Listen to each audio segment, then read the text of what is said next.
a lefty, 6 foot, 185-pound rising sophomore out of Mississippi State, like you just said, Dan. This past season, he had 2 starts, 24 appearances, 5 walks, and a K. So not an awful start for Michael O'Brien. And you got to watch the runner over there at first in Dion. Last week, the Mohawks had 7 stolen bases against the Stallions. They weren't able to stop it. Josh Blackmore was behind the dish last time as well. So we'll see if that's any different here tonight. The 2-0 is popped up. Shading under it is Trivella. He's got it for out number 3. So the Mohawks get their first runner on base, but no worries as Compton has retired 7 batters here in the first 2 innings. Stallions coming to bat in the bottom of the second. You're watching the Saugerties YouTube channel.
Dan Chalem with you alongside AJ DiBenedetto here in the Pack Hub broadcast booth.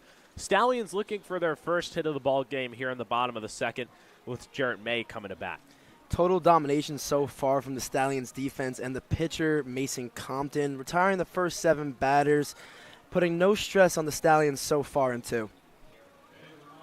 It's definitely been clean so far from Compton. Jarrett May coming to the dish. The Stallions offense outscoring opponents 56-16 in the first 7 games of the season. So while that number might not be impressive as 49-11 through 4, that's still pretty good if you ask me. Jarrett May coming to the dish. He's the DH tonight. Against Albany on Friday, went 1 for 3 with a strikeout and a run. Currently batting .231 through 5 games this season.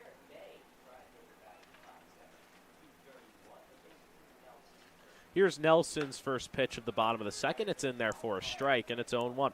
May having a good season so far, going 3 for 13 at the dish with a home run and 4 RBIs, so seeing great hitter's efficiency from May. That one down there, he chases, and the count will go 0-2. Nelson getting comfortable with the off speed again, showing it more and more on every batter. Here's the 0-2. Strike 3, he got him. So May goes down on 3 strikes to start the bottom of the second, and there's 1 out in the inning. First K for Nelson so far.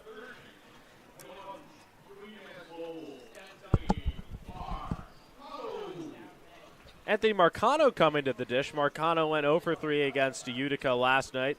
Had an RBI and a hit by pitch, so did reach base. He had that moonshot against Albany and a 16-2 win last Wednesday. That one was crushed to deep left field, ended up in the parking lot.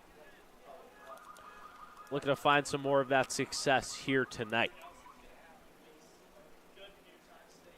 He's currently batting at .333. Another guy that's on the Pack Hub National Transfer Portal team, transferring out of UMass Lowell. As he hits this one over the head of Daniel, and it's the first hit of the game for the Stallions here in the bottom of the second. Marcano's done a great job these past 2 or 3 games, finding himself on base, allowing his teammates for opportunity to drive him in. First hit of the game comes by way of Anthony Marcano. It'll bring the left fielder Justin Ford to the dish. Ford did have an appearance last night against Utica, got hit by a pitch, came in as a late addition, but the season batting .286. Now you got to watch Marcano over there at first. Does have a stolen base this season, despite standing at 6'4", 220. We saw an odd lineup change from Coach Colin Martin yesterday, putting Marcano in left field, something we haven't seen yet this season. And then towards the later of the game, we saw Justin Ford replace him. But an interesting look from Stallions and their strategies for these past coming games. Here's the pitch by Nelson. It swung right through. Count will go 1-1. 1 out here in the bottom of the second. Stallions with the first hit of the game. Marcano at first, trying to take an early lead. If you remember last time, Amsterdam jumped ahead in this one. It ended up climaxing with a Stallions 5-4 bottom of the ninth walk-off win. But the Stallions as a whole hoping it doesn't get to that point. Amsterdam took a 2-0 lead through 3 innings last game before the Stallions got their first run in the bottom of the third. They didn't have a hit till that bottom of the third as well. So already a different story here tonight at Cantine Field.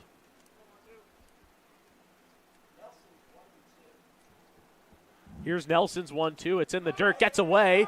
Marcano chugs over to second. He will be safe.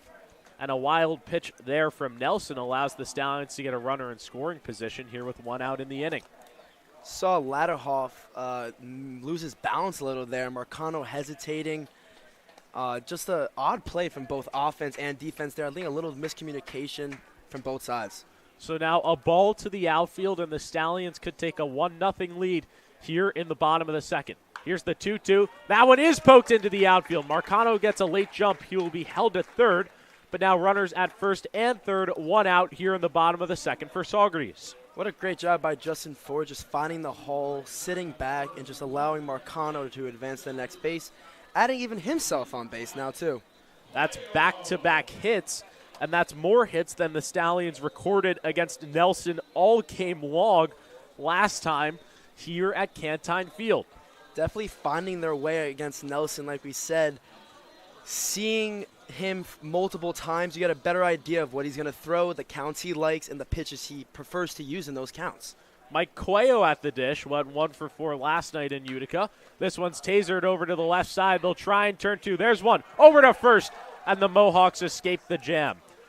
Cuello grounds out into a double play to end the inning. It's a 5-4-3, and the Stallions are held to nothing in the bottom of the second. Amsterdam coming to bat. You're watching the Saugerties YouTube channel.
Dan Chalm with you alongside AJ DiBenedetto here in the top of the third in the Pack Hub broadcast booth.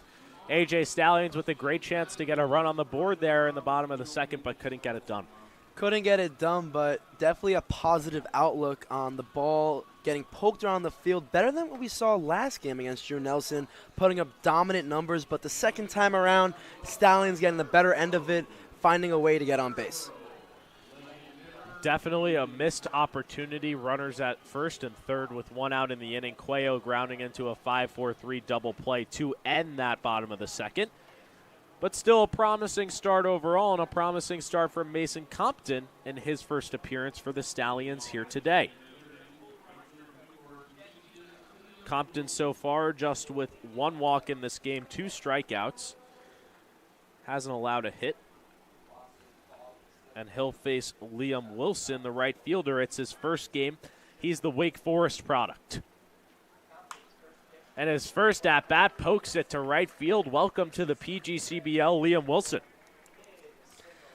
Jumped on it first, pitched there, saw it, liked it, and got it to the outfield. First pitch he sees is the first hit of the game for the Mohawks. Wilson this past season played 9 games for the Demon Deacons. and it'll be another guy who's a prolific hitter for this offense. It'll be Aiden Stewart, the extra hitter. Stewart went 0 for 2 against Glens Falls with 3 walks and 2 strikeouts, so plenty of ABs. So far this season, he's batting .250. The 5'10", 185-pound rising junior out of Delaware, previously going to Siena, putting up great numbers this season so far. Compton keeping an eye over at Wilson at first. Last game we saw him go 0 for 2 with 3 walks, 2 strikeouts, and a run, and an 11-1 win against Glen Falls.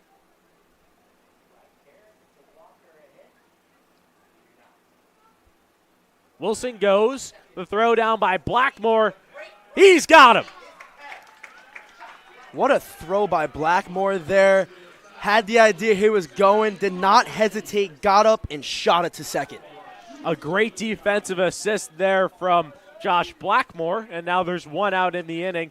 Aiden Stewart still at the plate here, a 1-0 count. Great job by Blackmore giving his defense the upper leg here, leaving no one on base. That one's grounded to Travella. He fields it over to McIntyre, and there's 2 out here in the top of the 3rd. Going from no outs to 2 outs in 2 pitches, a great job by the Stallions defense, just locking it down and just making it easy in the field for themselves.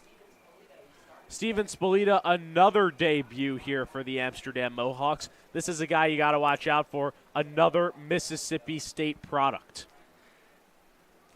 Here's the 0-0 from Compton. It's in there for strike 1. The 5'11", 185-pound rising sophomore out of Mississippi State. In high school, he was the #1 catcher in LA and the number 43 catcher in the nation, so tons of potential. From the third baseman now, but also a catcher. Yeah, 9.5 out of 10 stars on perfect game. The #1 catcher in the state of Louisiana. Pretty good if you ask me. Here to play his summer ball with the Mohawks. His first appearance tonight at Mississippi State had 10 at-bats, a hit, 1 hit by pitch, another walk, and 3 strikeouts. So not too many reps, but this guy clearly an impact player, the #1 rated catcher in all of Louisiana coming out of high school. Compton works himself into a 2-2 count here with 2 outs in the top of the 3rd. Spolita had a little bit of trouble at Mississippi State, going 1 for 10, putting up an 100 average with a walk and a 1 hit by pitch. So not the greatest season from Spolita at the bat, but looking to get reps here and improve. That one's hit over to McIntyre. He fields it, and he's got it for out number 3. 3 clean innings to start this game for Mason Compton. Stallions coming to bat. You're watching the Saugerties YouTube channel.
Dan Shallum with you alongside AJ DiBenedetto here in the Pack Hub broadcast booth, getting ready for the bottom of the 3rd. And Drew Nelson's tossed a clean game so far. Had a little bit of trouble there in that bottom of the 2nd, but was able to escape after a Mike Cuello 5-4-3 double play. Still being total domination at the mound for Nelson. The only difference is the Stallions are just poking the ball around more this time than they did last time. Still generating no runs so far. Mohawks doing a great job on defense, turning crucial double plays with Marcano at 3rd, and just getting out of sticky situations that could have caused them to be trailing in the first 2 innings. Josh Blackmore to the plate. He had that defensive assist, caught Liam Wilson stealing in the top half of the 3rd. Played against Albany on Wednesday. In that game, went 2 for 2 with an RBI and a walk. Blackmore doing an exceptional job at the plate so far in 8 at-bats, getting 4 hits and 3 RBIs. So if he finds a pitch, he's going to swing at it. Batting .500 this season. Here's the 0-1. Count will go 0-2. And we've seen the rotation of now Blackmore, Manley, and Anderson, all with their different styles, but no doubt Blackmore's been the most effective at the plate out of the 3 so far. Second best average on the team behind Ethan Conrad, batting a .526. The breaking ball misses. Count will be 1-2. Just at the belt there. Very close for a strike. Blackmore, great eye discipline, keeping himself in the at-bat with the 1-2. Here's the pitch. Fouled off to the right side. Count will stay at 1-2.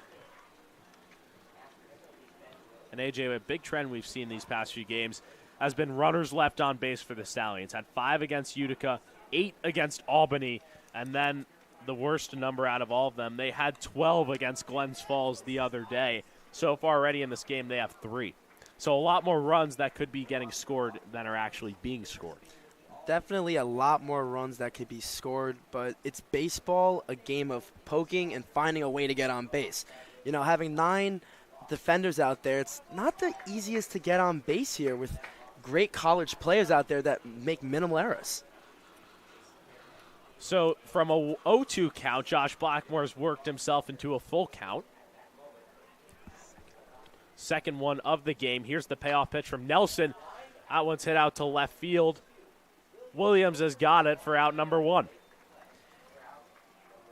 Dan, you just mentioned Blackmore doing an outstanding job in that at-bat, coming from an 0-2 to a 3-2. And we've seen that a lot this year from Blackmore, and I think that's one of the reasons his average is so high and so efficient at the plate. Able to put good wood on it there, too, just to the wrong part of the park.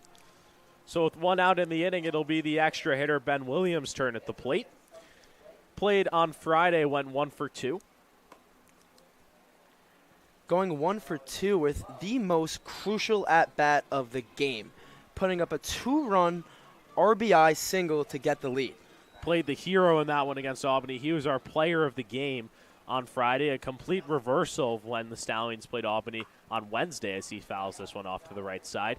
The Stallions beat Albany 16-2 here at Cantine Field on Wednesday night. Then on Friday, AJ, only a 2-1 win.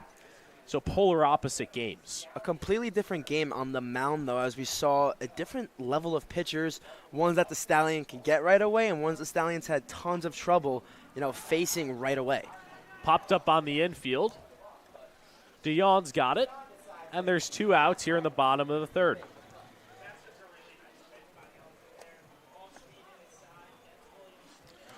Top of the lineup for the Stallions, Byram Hott to the dish. So far in this game, 0 for 1, flew out to center field, and that ball, AJ, in the bottom of the 1st, got to the track. That was about 5 feet from going off the fence on a first pitch home run. I love the efficiency and the aggressiveness from Byram Hott at the plate. There's no reason for him not to swing. The Louisville commit announced it this morning through the Pack Hub transfer portal. That one bounces right there in front of Ladahoff. And AJ, a guy more than deserving, Byram Hott, to be going to Louisville next year. Batted .278 at Marist this past season. A huge commitment for Byram Hott. One, like you said, well-deserved. And we wish him the best of luck from the Stallions broadcasting booth. MAC Rookie of the Year, Byram Hott. Had 198 ABs this past season, 55 hits, and 37 RBIs. So time for him to upgrade to a Power 5 program. Here's the pitch on the ground over to Daniel. He collects, throws to first, and that'll do it for the bottom of the 3rd. No runs, no hits, no errors. Amsterdam coming to bat. We're a 1/3 of the way through here from Cantine Field. We'll be right back.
Dan Shalom with you alongside AJ DiBenedetto, getting ready for the top of the fourth in the Pack Hub broadcast booth. It's been clean so far for Mason Compton, only giving up one hit through 3 innings, AJ. Yeah, almost a perfect start by Compton so far, putting up 2 Ks in 3 innings so far with 0 earned runs and no errors. So the defense helping him out while he's helping himself out at the mound. We saw last night Vince Fusco go 4 2/3. That was the longest any Stallions pitcher has gone this season. It seems like pitching coach Rich Doobie is letting these guys go a little bit more now as the season gets kicked off.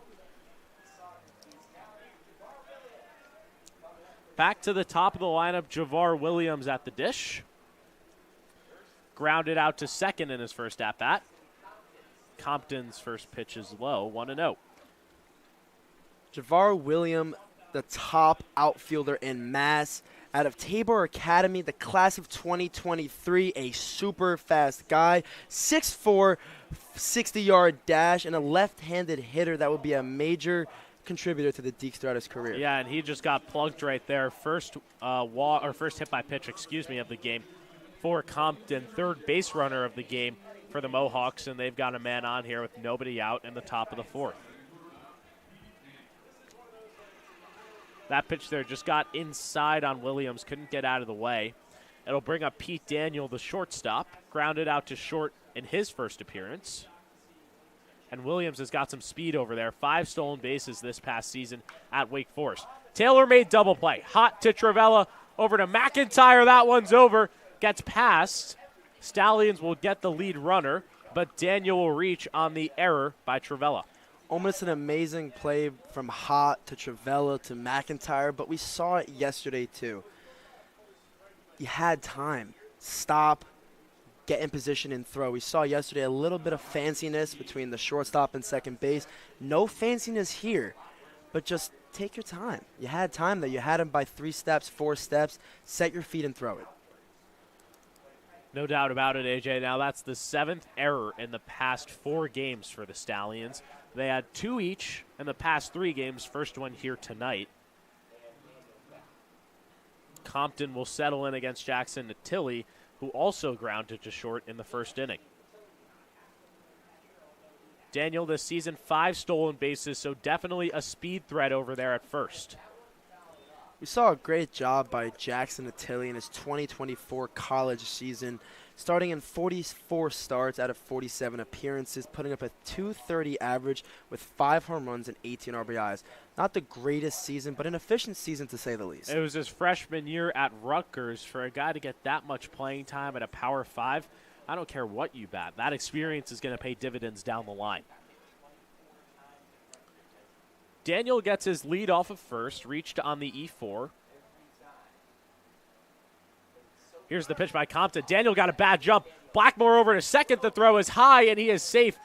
And if Blackmore threw it accurately, Daniel would have been out by a mile over there. A little bit of a high throw, but what a great job by Blackmore picking it off number 1. That's a hard thing to do to begin with. Picking it off and beating the runner, that's one of the hardest things to do behind the plate from a former catcher like myself. 6 stolen bases on the season for Daniel. First runner in scoring position in this game for the Mohawks. 1-1, 1 out here in the top of the fourth. Here's the pitch. That one is outside, 2-1. And you look back at that play, AJ, Daniel really stumbled in the dirt getting off out of first. He almost tripped on his way to first or second, and if he did trip, you would have had to go back to first there. 2-1 count. Top of the fourth, 1 out. Jackson Natilli at the dish.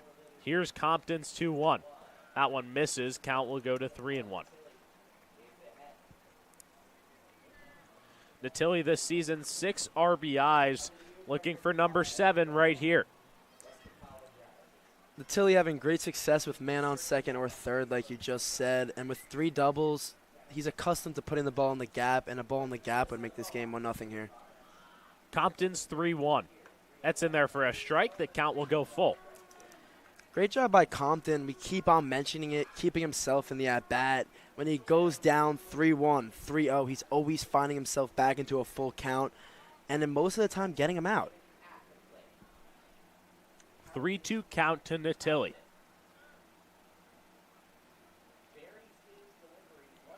Compton deals. Popped up in Hot's area. We'll see if Cuello comes on. It will be Cuello. He gets it for out number 2.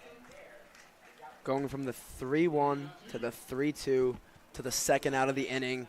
Compton not giving up no matter what the count is. And that was against soft these Mohawks. contact right there, too. Yeah, great job giving his defense the opportunity to make the easy play. So with 2 outs in the inning, it'll be the catcher, Cade Ladahoff, struck out in the top of the second. Has 3 RBIs this season, and anything into the gap, most likely Daniel will score.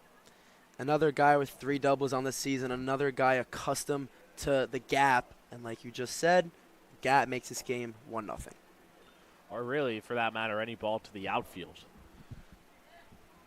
Daniel with a good jump over there at second is getting a sizable lead on a pitch-by-pitch basis. 1-0 count here to Cade Ladahoff. Top of the 4th, 2 outs.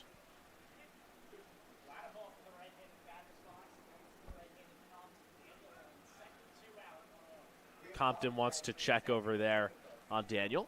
If you don't check on Daniels at least once or give him a second look, he's going to go. We've seen it already from first to second, making it safe after a trip. He has the speed. He knows the timing of him when he picks up his leg. He's ready on base right now. Ladahoff, 60 RBIs this past season at NJIT. Just knows how to bring guys in. Here's the 1-0. That one is popped up. Blackmore will be able to have a play on it. Going back to the screen, and he's got it for out number 3. So the Mohawks runner in scoring position doesn't come back to bite the Stallions. They're coming to bat in the bottom of the 4th. You're watching the Saugerties YouTube channel.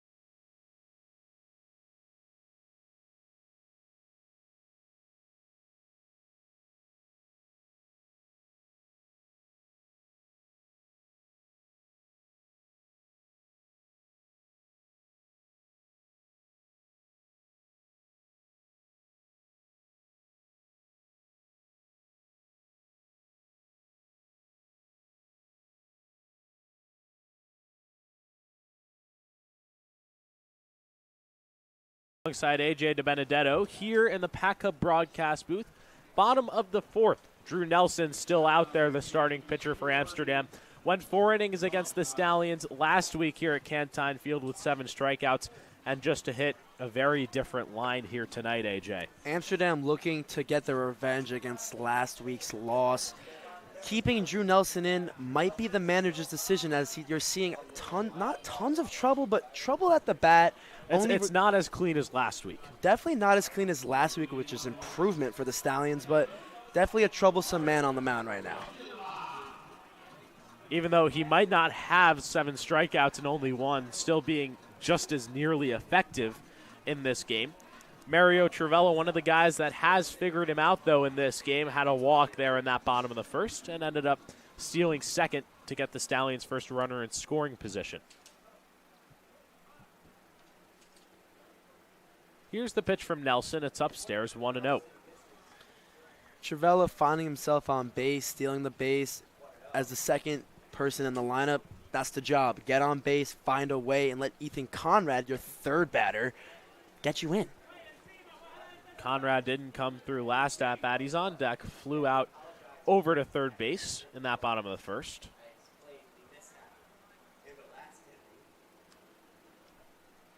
Here's Nelson's 1-1.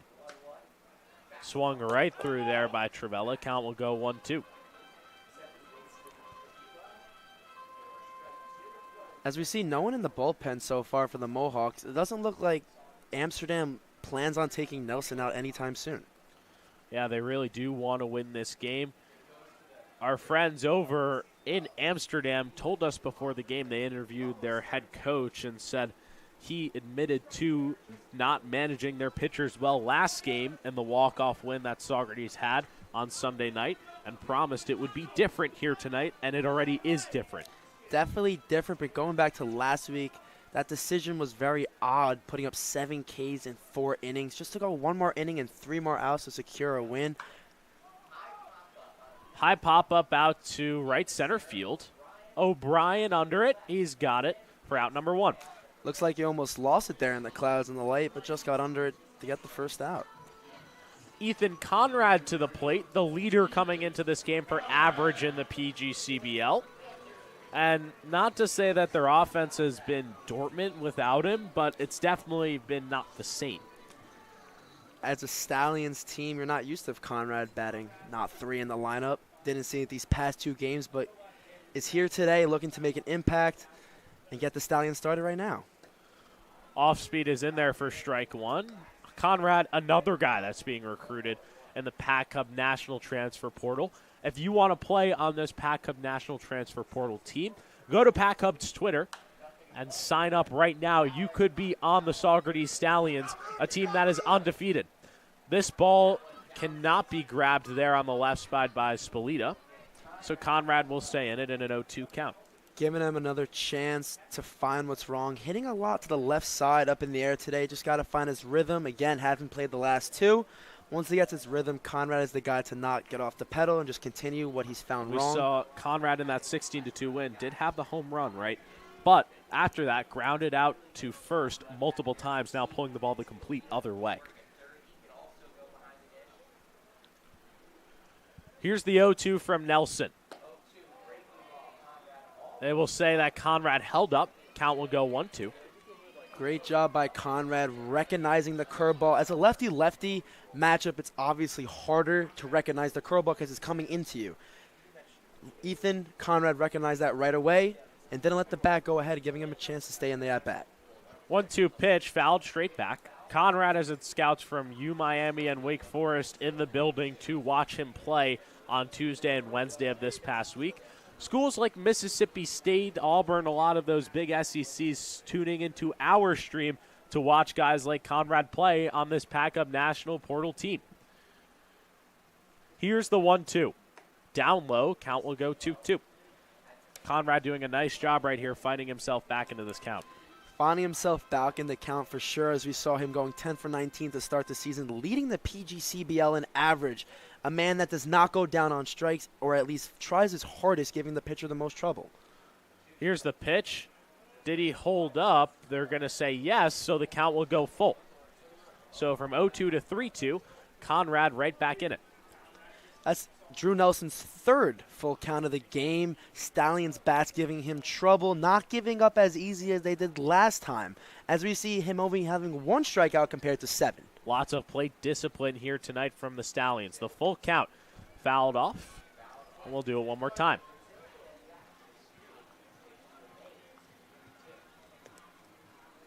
Stallions undefeated, batting 49-11 run differential with Conrad in the lineup. Without him, they've only won each game by 1 and have a run differential of just 7-5. A true team leader out of Conrad. The Stallions, the Saugerties hometown native, just looking to get a job done. And he does that job, going from 0-2 to a walk right there. And the Stallions have a base runner here in the bottom of the 4th. And there's a reason that he's batting a .526 for the Stallions. That's exactly why. Matt McIntyre to the dish now. He's 0 for 1 today. Flew out over to first base in that bottom of the 1st. Has 2 home runs on the season. Conrad goes, got a huge jump, and he'll be in there easily. As a lefty in Nelson, giving him an extra look, you have the ability to throw it to first there. He went before his leg was even up. Nelson should have recognized that before he threw the pitch, letting Ethan Conrad get the second there. 4th stolen base of the season for Ethan Conrad. Puts himself in scoring position and a prime opportunity for Matt McIntyre to get his 7th RBI of the season.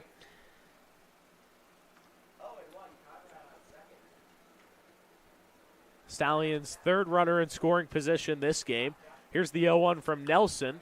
Popped up on the right side. We'll see if it stays in play. It will be foul. McIntyre, his sophomore year at New Haven University. 45 games played, tons of at-bats, 167 at-bats with an amazing average, batting a .329. An efficient batter with 4 home runs and 9 RBIs and 21 walks. So plate discipline at its finest out of Matt McIntyre. Replicating that here this season, has a .400 average coming into this game for the Stallions. Trying to knock Conrad home for the first run of the game. Here's Nelson's 0-2. Down low, they will say that he holds up. Count will be 1-2. And if that ball got by right there, Conrad was dashing over to third, so a nice block behind the plate by Ladahoff. Great job by both teams behind the plate today, not letting anything get by them, keeping the runners in their respective position, and just doing a job behind the plate, being the brick wall. Here's the pitch to McIntyre. He fouls it back. Count will stay at 1-2. Continuing to fight by the Stallions, foul ball after foul ball to take, not giving up. This is a huge game for them, and they know that. Looking for their second win of the season against Amsterdam, would beat their win total against the Mohawks from last year. Here's the pitch, and McIntyre swings right through it. That's one he's going to want right back, as that was middle on the off speed. McIntyre probably didn't expect that on a 1-2. A ton of curveballs. Came with the fastball there. Didn't expect it. A great job by Nelson mixing it up to account to pitches that the batters are not going to expect. Jarrett May digging in. He struck out in the bottom of the second. Also a guy with a home run this season, batting .231 coming into this one.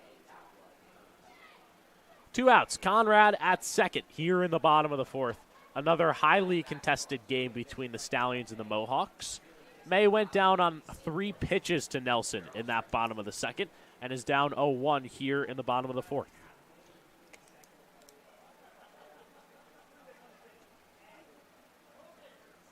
Here's the pitch from Nelson. That one's in the dirt. Another good block there by Ladahoff, and count will go to 1-1. Conrad's looking for any way to get the third right now. The littlest mishap by the catcher behind the plate gets him to third with opportunity to get him in. Nelson's 1-1. Fouled off, and the count will go to 1-2. Jarrett May, the 6'4", 250-pound rising senior out of Weber International. Coach Colin Martin bringing him from Florida to New York together to keep on getting reps, and a player he has tons of trust in on defense and at the plate. Yeah, this guy has a lot of power. Had a home run against Albany on Wednesday. Looking to replicate that here in the bottom of the fourth. The 1-2. That one is foul. Good wood. He just put it to the wrong part of the park.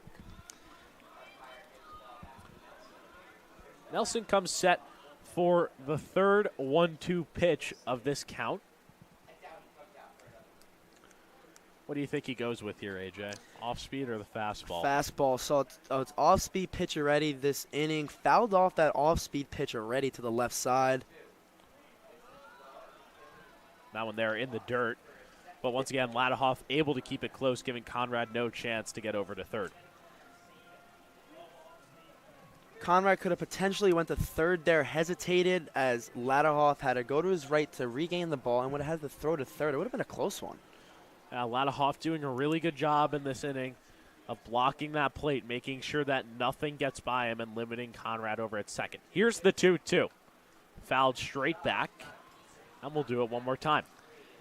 Nelson turning it into a guessing game for these batters with such an amazing arsenal, with multiple pitches, with different velocities and different angles. It really puts these batters in a whirlpool of what's getting thrown next pitch. Still nobody out there in that Amsterdam bullpen, letting Nelson go as long as he can. Here's the 2-2. May strikes out for the second time in this game. Stallions held to nothing here in the bottom of the fourth. Amsterdam coming to bat. You're watching Saugerties Baseball here on the Stallions YouTube channel.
Dan Shalom with you alongside AJ DiBenedetto here in the Pack Hub broadcast booth, getting ready for the top of the fifth.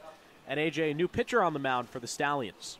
Elias Conway, number 29, the new arm, the left-handed pitcher. Through 6 innings so far in the 2024 PGCBL League, going with an 0 ERA. Absolute domination from Elias Conway, the lefty, chucking 11 strikeouts as well, putting all of these batters on their toes, not knowing what to do up at bat. And you speak of Conway, why don't we talk about Mason Compton's final line? A dream start for him in his first appearance. 4 innings pitched, 1 hit, no earned runs, 2 walks, and 2 Ks. You really couldn't ask anything better from the Wofford product. A great first start from Mason Compton, making a name for himself in the Saugerties clubhouse, trying for the team to get trust. You know, every pitcher has to get trust in a situation, and Mason Compton did just that for the Saugerties Stallions between 4 innings. Conway out of East Nassau, New York, so another Long Island product. The lefty stands at 180, looking to be effective and keep his ERA to 0. AJ, what did he have this past year at Delaware? Looking at his 2024 college season at Delaware, he put up a 7.52 ERA in 15 appearances. He did record 1 loss and did start in 2 games, but he threw 20 1/3 inning pitched, 21 strikeouts, and 23 walks. So an amazing summer season for Conway. Had some troubles in the summer, looking to disregard that and start fresh for the Stallions. Drake DiGiorno at the dish, struck out in the top of the second. Showed bunt there, but not to be. So it'll be a 1-0 count here to DiGiorno in just his second start this season for the Mohawks. That one is outside, 2-0.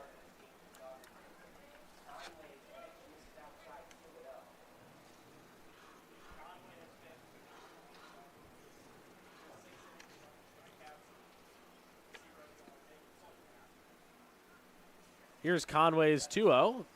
Misses. Hasn't been able to find a strike here in his first 3 pitches of the ball game.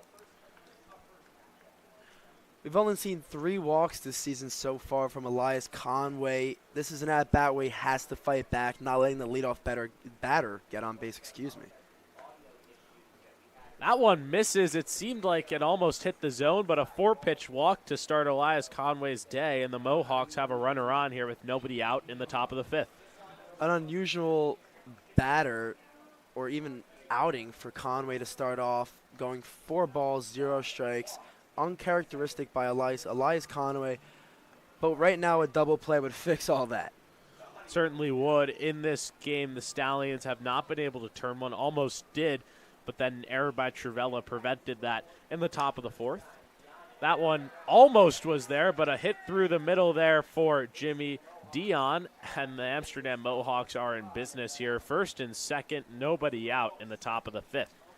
First pitch swinging there for Dion. Conway has to sit back and just realize the 2 pitches or 2 batters he just faced, you know, getting the idea of 4 balls, 0 strikes, and then a first pitch single. Start with the curveball, start with the fastball outside, switch it up. The batters kind of have an idea what's going on here. Make them have no idea what's going on here. Do the unusual. Michael O'Brien coming to the dish, flew out over to second base in the top of the 2nd. Trying to lay down the bunt with first and second, nobody out. He misses it. It'll be strike 1. A strategic play by the Mohawks there, just trying to advance their runners, get man on second and third with only 1 out, with the potential of a ball in the outfield or a hard hit ball in the infield. Will score 1. DiGiorno and Dion, 2 speedy guys as well, and they're both getting sizable leads at both first and second. Try and bunt one more time. That one misses, and O'Brien was able to pull it back in time, so the count will go 1-1. An obvious idea of bunt here for the Mohawks. Just got to try and find a solution as the Saugerties have no outs with man on first and second. O'Brien has only played 1 game this season as he tries to lay down bunt once again, forcing Conway here to throw balls because Conway doesn't want to give him a ball to bunt. It's a hard situation for Conway here, not sure. You got to just throw strikes here and let your defense make the plays. And a little bit of a technical delay there, but we're all good. Showing bunt once again is O'Brien. McIntyre's going to come in here. And Amsterdam doing a very good job being strategic here, forcing McIntyre in on that one. Conway came set. O'Brien did lay down the bunt, was able to pull it back in time, and now a tough 3-1 count for Elias Conway to work out of with nobody out in the inning. Conway's 3-1, no bunt this time. That one just misses at the top of the zone. Bases loaded, nobody out here for Amsterdam in the top of the fifth. We talked about before this inning, absolute domination by the Delaware product, Elias Conway. As we see here, no outs, 3 runners on, and he's letting the batters get the best of him right now, putting up a 4-0 count to our first batter, Drake DiGiorno, then allowing a single up the middle to Jimmy Dion, and then a 4-1 count, giving a walk to our latest batter, Michael O'Brien. Liam Wilson coming to the plate. It's his first game for the Mohawks. This guy played at Wake Forest this past season, batted .250, 2 home runs, and 7 RBIs. So a guy you highlight in this lineup. Had a single in the top of the third, but was caught stealing by Josh Blackmore. Saugerties will play in the double play defense. Will be more than willing to trade a run for 2 outs. Conway's first pitch is in there for a strike. Conway finding himself back there, finally getting ahead of the batter, first pitch, not letting the batter get the best of him. 0-1 count, bases loaded here for the Mohawks in the top of the fifth. A prime opportunity for them to get their first run. Sac fly will do the job. That one misses, count is 1-1. Giving up a run here is not the worst thing for the Stallions. It's only the top of the fifth. Giving up 1 run isn't going to be the worst idea for the Stallions here. Not that they want to, of course, but will be willing to trade 2 outs for a run. Conway having trouble finding the strike zone. The count goes to 2-1. Throwing low to Blackmore, these past 3 batters just got to aim higher in the zone here. Just let the strikes come and forget about the past 3 batters. This is a new batter, a new inning. This is the time to do it. Here's Conway's 2-1. A big strike 2, and now a 2-2 count in a situation where the Stallions need a strikeout. First 2-strike count for Conway with 3 runners on. This is a very, very, very important out for the Stallions here. Conway battling against the Wake Forest product, Wilson. Just joined the team today looking to make an instant impact. Here's the 2-2. Just misses, and AJ, it's seeming like the strike zone very tight. O'Brien walked on a pitch that was just high, and that one just low to force the count full. Umpire has been consistent with these calls on both sides of the plate, so you can't really complain about it. Conway's payoff pitch. Popped up on the infield. Should be infield fly. Travella's got it. And a crucial out number 1 here for the Stallions in the top of the fifth. Great job by Conway allowing it to keep it in the infield, making it simple for Travella to not worry about the runner going from third to home, just getting it, bringing it into the infield, calling a timeout. Now a double play does not give up a run. So what a great job by Conway to notice that, take advantage of it, and now get himself into this position. Conway will battle against Aiden Stewart, the extra hitter in this game for the Mohawks. First pitch is upstairs. Stewart in this game grounded out over to second in the top of the third.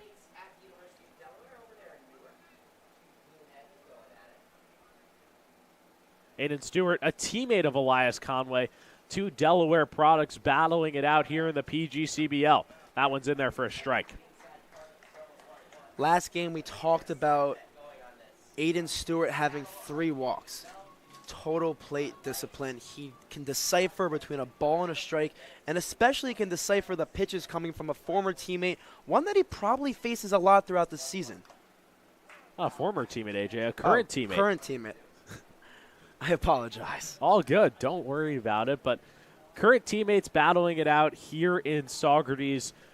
Conway settled down nicely, got himself into a 1-2 count after walking 2 batters and giving up a single here in this top of the fifth. Stallions looking to avoid giving a run up here in the top of the 5th. What a crucial moment in this game. Top of the 5th, 1-2, 1 out. Conway searching for his first strikeout of the game. That one misses outside, 2-2. Conway having a tiny bit of trouble just closing out the deal here. We saw a 1-2 count. The curveball obviously is not fitting well right now. The ump not liking the lower strike. Got to get Aiden Stewart here on either an off-speed or an outside fastball. Pitch is upstairs, and it just misses. We just talked about it, AJ. That tight strike zone, no wiggle room here. And Conway's got himself into another full count. From up here, it looks great. Obviously, there must be a different perspective down there. Full count. Top of the 5th. Bases still loaded for the Mohawks. Here's the payoff pitch. That one misses outside, and Conway's going to walk in the first run of the ball game. 1-0 Amsterdam. Going from a 1-2 to a walk. And now Rich Doobie. Rich Doobie going to want to talk this one over here in the top of the 5th. Conway had the hitters count, or had the pitchers count right there in the 1-2, just not able to locate. Seems like he was hammering that outer half of the zone and just getting nothing. I think he expected that 2-2 curveball to be a punch out. Umpire giving him a little bit of trouble on the lower half of the zone, the upper half of the zone, and kind of making him guess what's a strike and what's not. Yeah, and it's not like any of his pitches on the outside have been called for strikes either. So really having to work in a narrow space here in the top of the 5th. Bases are still loaded for the Mohawks after 2008 World Series winning Phillies pitching coach Rich Doobie comes out, tries to settle down Conway. He'll have to face Steven Spalita. It's his first game for the Mohawks. Another Mississippi State guy, 10 at-bats. Only 1 hit, though, in his time down south. We saw in his last at-bat a ground out to first. Hopefully can repeat that here to get a double play for the Stallions. First pitch misses inside, and it's just hard for Conway to locate right now here in the top of the 5th. His 4th ball in a row, having trouble locating. He's got to settle down. Obviously, Coach Rich Doobie said some important words for Conway, just looking to receive and follow it in these next few outs. That's now 5 straight balls for Conway. 2-0 count, 1 out here in the top of the 5th. Stallions and Mohawks going at it, another tightly contested matchup here at Cantine Field 1 week later. Here's the pitch from Conway. The off-speed gets him. It's 2-1. Found the reason to throw the curveball there on a 2-0, throwing the curveball to get his momentum back on the fastball. We see that in a lot of college pitchers these days, trusting their curveball to get the fastball back into position. Conway's 2-1, misses outside. That hit him. So it's a second walked in here by Conway in the top of the 5th, and the Mohawks have taken a 2-0 lead. We saw it last night as well, Dan, against Utica having a 5-1 lead and then having some pitching troubles throughout, a few walks, a few errors, and it became a 5-4 game very, very quickly. Now, Amsterdam did have a 2-0 lead in the game last Sunday. Stallions would come back to win it in 9 innings, and they also put up a run in the top of the 5th. So eerily similar here tonight at Cantine Field.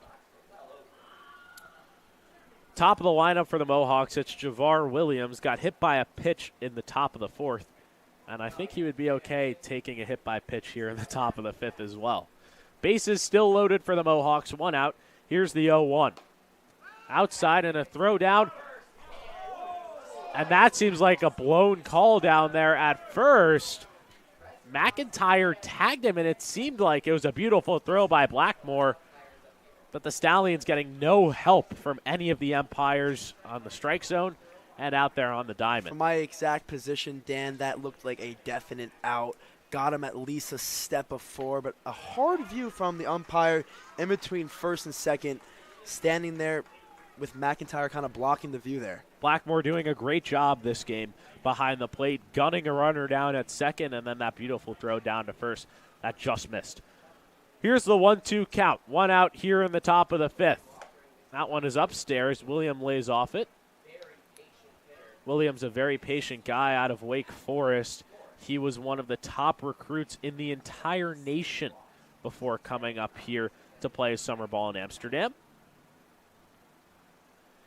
Here's the 2-2. Compton's got him for strike 3. Williams goes down looking for the second out of the inning. A huge strikeout for Conway there, getting out the Wake Forest product, Javar Williams. With 2 outs here and bases loaded, you got to keep your foot on the pedal because this can turn into a dangerous game very quickly on one swing. 2 outs, top of the 5th. Mohawks taking a 2-0 lead in this top of the 5th, and they'll have to face Pete Daniel to get out of this one. And Daniel is more than effective, batting .481 coming into this game with 6 RBIs. Has been the core of this team after Tyler Figueroa got shut down for the season. He's really been carrying the load. Yeah, definitely having a better summer than his college season, doing an absolute great job at the plate. Like you said, a .481. A .481 through 6 games is unbelievable. And with Pete Daniels with 3 runners in scoring position, this is an elite moment for him to make clutch. Daniel, the Belmont University product. The 1-1 from Conway is fouled off, and he's 1 strike away from getting out of this jam and limiting the damage.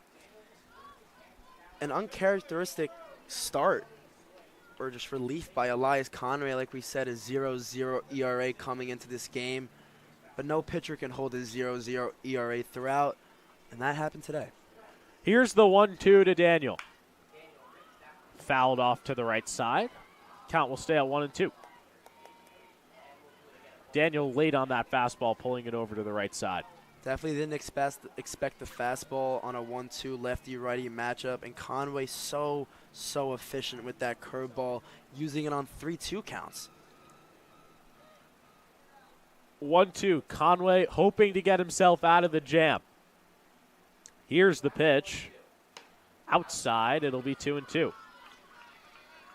This is not the time to go from the 1-2 to a walk like we saw 2 batters ago. You have a 1-2, use it to your advantage. You have any pitch you can use. The batter is in your hands. Don't let the batter be in yours. You know? Let the pitcher, Conway. Here's the 2-2. 2 outs here in the top of the 5th. Popped up on the infield. Conway's going to field it now. Blackmore, and he drops it. 2 players are hung up over at third. Hott's going to tag out the runner at second, but a brutal error there by Josh Blackmore allows a 3rd run to score. A tough play in that situation with Conway facing the ball, coming into it instead of Josh Blackmore moving himself to go left and trying to find the ball without getting in the runner's way. Conway possibly should have called that one. Yeah, it just seemed like a miscommunication there. 2nd error of the game for the Stallions. That's now 2 errors in the last 4 games. We'll be right back. Stallions coming to bat in the bottom of the 5th. Mohawks leading 3-0.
Dan Shalom with you alongside AJ DiBenedetto here in the Pack Hub broadcast booth. Stallions still reflecting on that error at the end of the inning. That's put them down 3-0 against the Mohawks. The Stallions have not had a deficit of 3 all time this season, AJ. And you look back at that, the Mohawks only had 1 hit and scored 3 runs. Just errors by Conway and then errors on the infield that led to those 3 runs. Like you said, Dan, first three run deficit, unusual for the Stallions, but it really comes down to errors.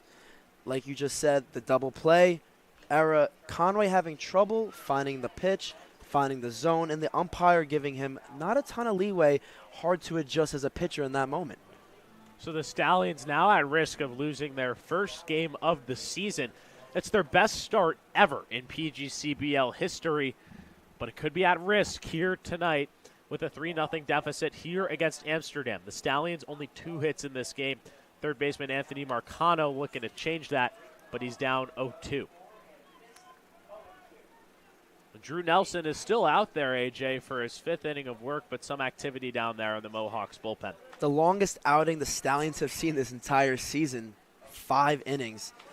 And Nelson doing a great job limiting the pitches he throws and making it easy for him in a way where letting the defense make the plays and just focusing on the person at bat and erasing all background noise.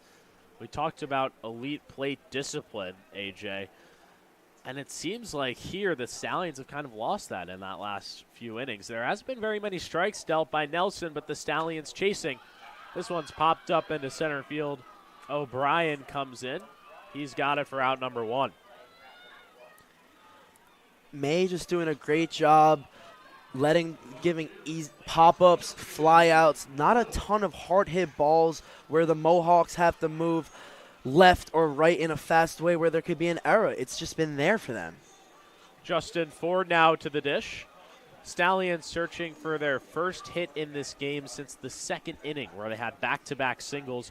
Ford with one of those singles. He's 1 for 1 tonight. Nelson, that's the 2nd straight count in which he's spiked a ball into the ground. He hit the umpire there. He's a little shaken up on the play.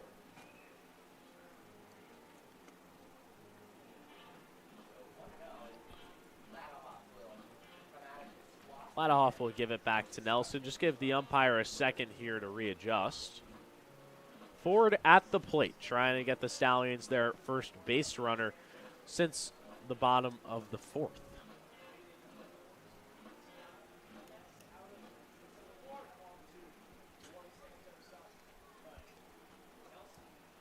Nelson now comes set. It's his longest outing all season. Pitch in there is a strike. The lefty-righty matchup has not been a favorable one for the Stallions all game long. They've really struggled. I'm curious to see the Stallions' batting approach coming in down 3-0, something we have not seen once this season. Here's the pitch. That one is grounded right back to Nelson. He'll feed it himself. Flipped over for out number 2. Again, Nelson just making it easy for himself. A slow grounder right to him, taking his time, making no mistake, and getting the 2nd out of the inning just like that. Mike Cuello now coming up. He grounded into a 5-4-3 double play. That was when the Stallions had runners at 1st and 3rd in that bottom of the 2nd with 1 out. You look back at this game, and that's the opportunity you draw on where they could have a run or maybe even 2 in this game. Stallions catching no breaks today, having trouble with the situations at hand. But again, only the bottom of the 5th, so tons of time to come back, solidify their statement as 7-0, and just making an impact at the bat and in the field. Plenty of time left in this game. Nelson pitching so efficiently. Off-speed misses upstairs. It's a 2-0 count. Seeing a great consistency by the home plate umpire as we saw a high pitch not giving it to Nelson. The same thing he did to Conway. So keeping it consistent makes the coaches feel a little bit better that it's not just the pitcher or the pitch, giving it to both sides, making it a fair game as possible. 2-0 count here to Cuello. He's batting 176 this season, lays off, and it's 3-0. The first 3-0 count we've seen from Drew Nelson today, really, really doing an amazing job just getting ahead of the batter. Only has 3 strikeouts in this game compared to the 7 that he had, and that strike was called high. Stallions didn't get that call last half inning, AJ. Definitely didn't get the last call, and that's a hurtful pitch. That would have put Cuello on first, giving the Stallions runners on base. It's been a rarity tonight. Only 2 hits. That one is upstairs, and Cuello works himself the walk with 2 outs in the inning. Looked like a very similar pitch to the first one that just was called a strike, but thankful enough, called ball 4 this time, and Cuello gets on first. Josh Blackmore now at the plate, flew out to left field in the bottom of the third, batting .500 this season. And something that Nelson has to watch out for is the speedy Cuello over at first. 2 stolen bases in this game, and Ethan Conrad has a stolen base on him in this game so far. First pitch is upstairs. He's missed now upstairs 3 times in a row. 3 times in a row upstairs. Blackmore should be a mound visit here for Amsterdam. That was quick, AJ. You didn't really expect that. Yeah, no, I didn't expect that. Possibility of either coach just talking to him or coach planning on taking him out after 5 innings. I believe this is the Amsterdam pitching coach right now, just calming him down. That's a lot of balls in a row for Nelson. Not really what we've seen so far from him this season, and if you count the pitch in the last at-bat, that was pretty high up there. It's now 6 pitches in a row that have been balls. New pitcher in the bullpen for Amsterdam is Santos, Manny Santos, who we saw actually play out in left field last week against the Stallions. Not sure if he's made a pitching appearance yet, but scheduled to come into this game once they feel it's ready to pull Drew Nelson out.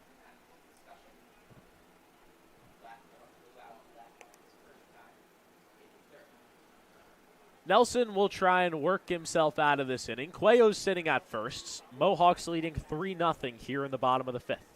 Here's the pitch. The off-speed is in there for strike 1.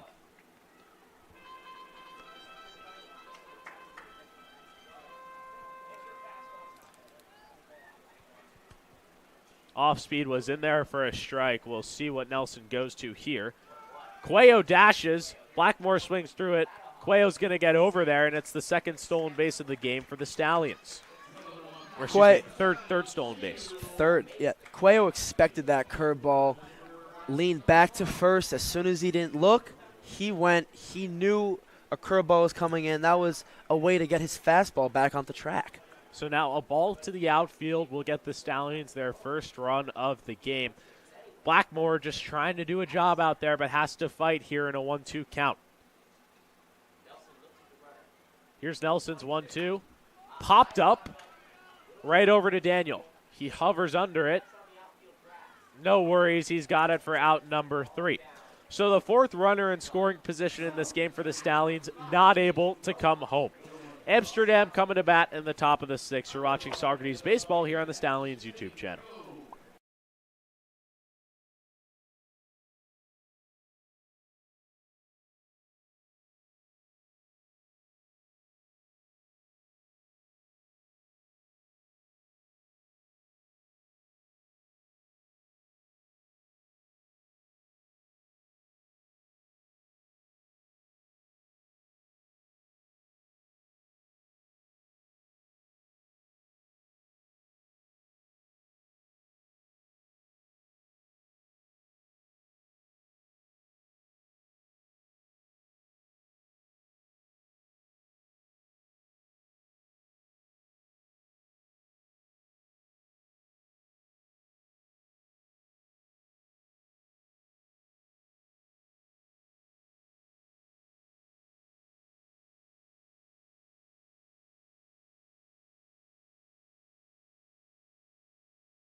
Dan Shalom with you alongside AJ DiBenedetto here in the Pack Hub broadcast booth. New arm on the mound for the Stallions here in the top of the 6th. It's Jace Van Valkenburg. Jace Van Valkenburg having a good start to the season, pitching 4 innings, putting up 5 strikeouts, allowing 4 hits, giving up 1 walk, and posting a 2.25 ERA. Yeah, Conway leaves the game after just 1 inning pitched, a really uncharacteristic outing for him. His final line is 1 hit, 3 runs, 2 earned, 4 walks, and a strikeout. Like we talked about before Conway pitched, just absolute dominance in the past games from him on the mound. Something was off today, couldn't get it, and it kind of hurt him in the long run. But just 1 start, And with the Stallions' electrifying offense, you got to trust that the hitters will do a job and get you back. Now, Van Valkenburg out of Herkimer College, community college just outside of Utica, upstate, where we were last night. Now, AJ, Van Valkenburg's younger brother, the #1 recruit in all of New York State, was recruited by UMiami out of 8th grade. So a lot of pitching lineage. Great baseball family, especially a pitching lineage like you just said. Great success from him and his younger brother. Van Valkenburg will try and settle in here in the top of the 6th and hold that Mohawk lead to 3. First pitch is down low for ball 1. Natali, we saw a ground out to short and an error on the shortstop in that double play.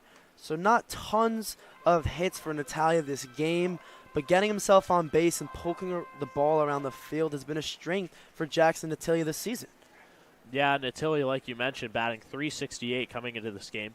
0 for 2 tonight, though. Van Valkenburg, ball is hit to left field. That ball will go foul. And, AJ, I just want you to know that that ball landed in the bullpen. So if that was just about 10 feet to the right, that ball would have been gone. Definitely a mistake pitch that Van Valkenburg will not throw again, seeing Jackson Natalia's strengths and weaknesses at the plate. With a 2-1 count, looking to increase it to a 2-2. Natalia, no home runs this season. That ball's inside and it hits him. It's now back-to-back-to-back innings with hit-by pitches for the Stallion staff. Yeah, Stallions having tons of trouble today finding in the exact zone where the umpire likes it, giving strikes and balls in different positions, and Van Valkenburg, first batter, hitting him. But a double play makes this all better, and the Stallions' defense can look forward to it. So now in the 4th, 5th, and 6th, the Mohawks have started with a base runner by way of the walk.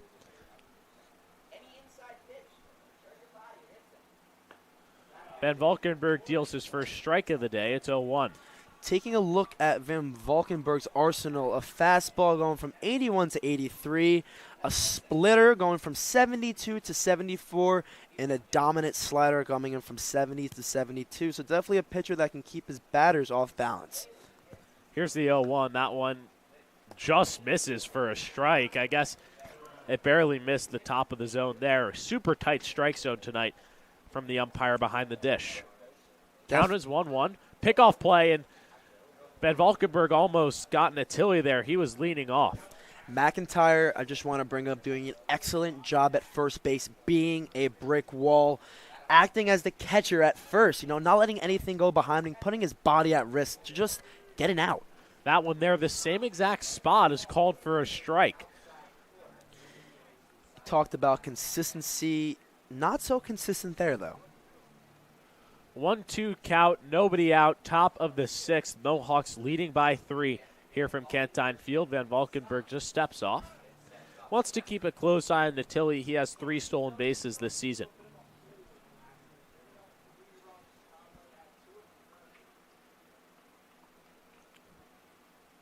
Comes set, here's the pitch. Off speed is way high. The count will go to 2-2. Jace Van Valkenburg just trying to get an out here. Just go to the next batter, get the out, keep it simple. Something the Stallions pitchers have been having a little bit of trouble with today. 2-2 count. Van Valkenburg comes, sets. Now he deals. That one is down low, and a nice block back there by Blackmore to make sure that Natalia doesn't advance over to second. Blackmore having an exceptional defensive game behind the plate, not letting anything go behind him.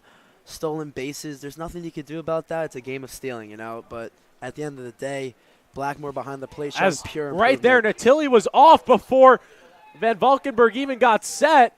Ford will grab the ball out there and left, but Natalia was off before Van Valkenburg even lifted his foot. He was at least halfway before Van Valkenburg picked up his leg. As a Stallion, you have to scream runner. You have to give Van Valkenburg the idea the runner's going, because he's not facing him. He has no idea that the runner's going. Any position in the infield should be screaming runner in that play. So now the same scenario that the Mohawks had a couple innings ago with first and second, nobody out. We'll see if they tell Drake DiGiorno here to put down the bunt with nobody out. Corners are in for the Stallions. There is the bunt. That one is hit into a great place, and what a perfectly placed bunt right there by Drake DiGiorno. And for the second consecutive innings, the Mohawks have bases loaded.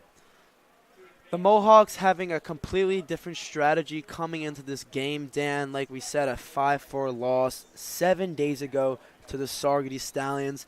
Now, any way they can get runners on base and advance them, extending their lead, they're going to do. We saw man on first and second with no outs in last inning and this inning, and the same exact result, a bunt. What a great bunt right there, too, by DiGiorno. You really couldn't have put it in a better place. Put a tiny bit of air on it and straight down that third base line. Van Valkenburg couldn't get there, and Marcano was playing a little bit deep at third, wasn't able to charge in and get it. So now bases loaded for the Mohawks for the second consecutive inning. Top of the sixth. Here's the pitch. Fouled off right there by Jimmy Dawn. Just total unselfishness by the Mohawks today. Any batter is important here. A job is a job, and the Mohawks are getting it done. DeYon in this game had a single last inning in the fifth. Looking to replicate that and get his second hit of the season.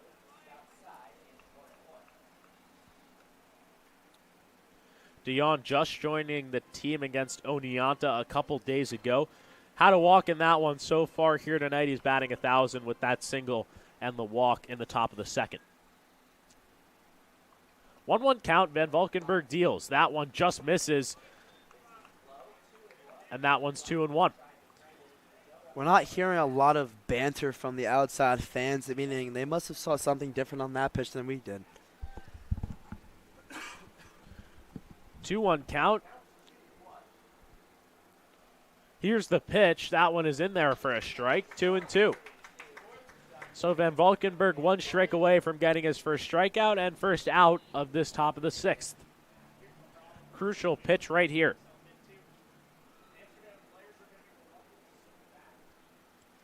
Here's the 2-2.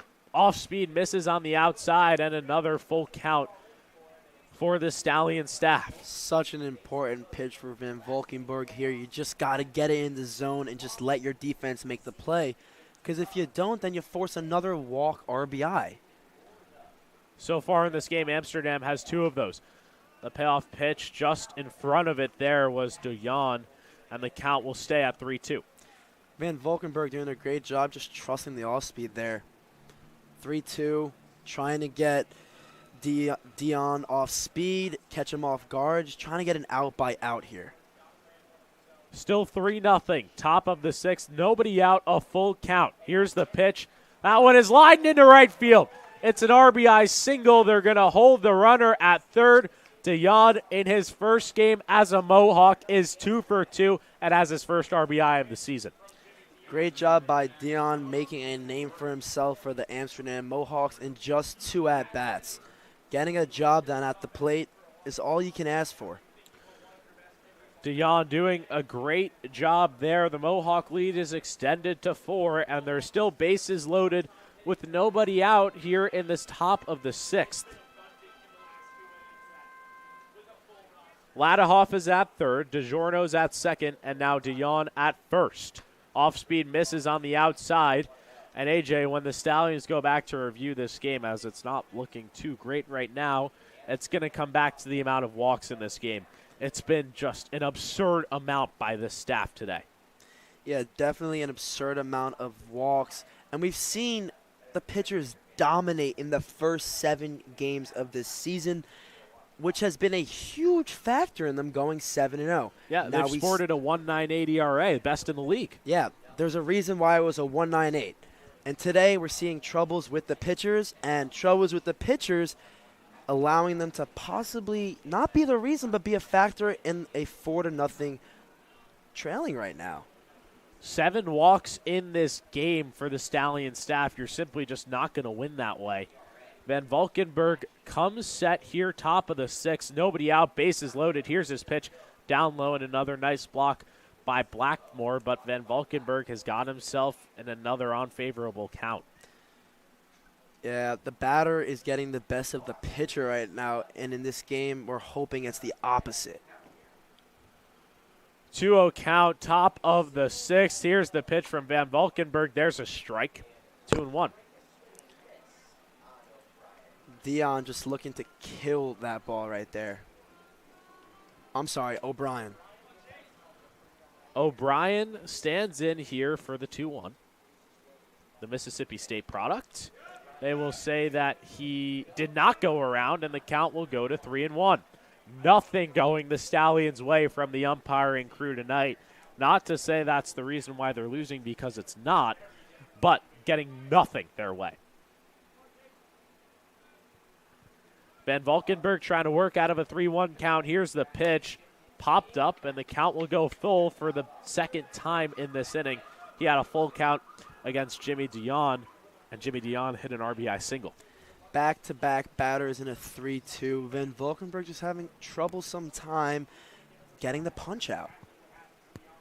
Searching for his first strikeout of the game would be a perfect time for it. Here's the 3-2. That one just misses on the outside corner, and it's back-to-back RBIs here for the Mohawks. They lead 5-0. Another iffy pitch, strike, ball. Looked like a strike from our angle, but obviously not. A great pitch by Van Valkenburg, just one that, again, didn't go the Stallions' way. Now that's 8 walks in this game, and just great plate discipline out there for the Mohawks in this game. They are not swinging at anything that's even a tiny bit outside of the zone. Definitely not swinging on anything they don't like, and there's 8 walks, because if they did, there would not be 8 walks. So the Stallions just having trouble finding the zone, and Amsterdam just doing an exceptional job getting on base, finding what they like today, because last week they had trouble finding what they like. So it's the third RBI walk, and it's the first pass ball of the game for Josh Blackmore. Another run will score, and this game is now 6-0. A lot of block and dropping for Josh Blackmore today. Eventually, one's going to go by. You can only count on him so many times throughout the game. We saw a lot of balls in the dirt with Conway. We saw a lot of balls in the dirt with Compton. And now one with Van Valkenburg. You can't get a block and drop every time. But Stallions getting rocked here at home. Back-to-back innings for the Mohawks with 3 runs put up. Stallions will bring the infield in besides Travella over there at second. 0-2 count. Here's the pitch. Strike 3. And Van Valkenburg has his first strikeout of the game. To me, Dan, that strike looked like the same one to O'Brien and a similar one to Dion. So umpire finding the strike zone on the outside not so favorable for Van Valkenburg. Aiden Stewart up to the dish, had an RBI walk last inning. Van Valkenburg just trying to limit the damage here in the top of the 6th. It's a 6-0 ball game, and he's really struggled so far. In his first 5 batters, a walk, a single, a bunt single, then an RBI single, then an RBI walk, until he faced Liam Wilson for his first strikeout and first out of this outing. That one's in there for a strike, 1-1. We saw a similar line last inning for Conway, who came into the game after a great 4 innings by Mason Compton. Walk, single, walk, fly out, RBI walk, hit by pitch walk, strikeout, and then an error, which scored a run. So in a diverse way of ways that Amsterdam's scoring. Well, Amsterdam really hasn't hurt the Stallions through the bat. It's been self-inflicted wounds the entire game. They have 1 RBI single. The rest of them have scored by either errors or walks.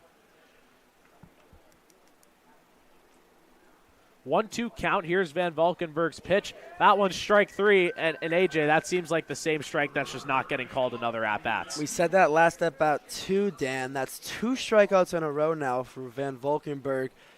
Finding the zone, the same possible pitch as the last few batters. This one, the difference is it was called a strike.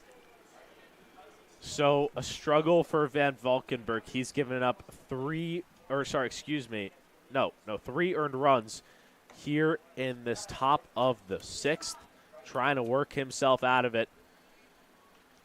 Amsterdam now up 6-0, getting a little fidgety at the bat, swinging at some not even strikes now because as a batter, do you have trouble with the strike zone as well, or is it just Van Valkenburg?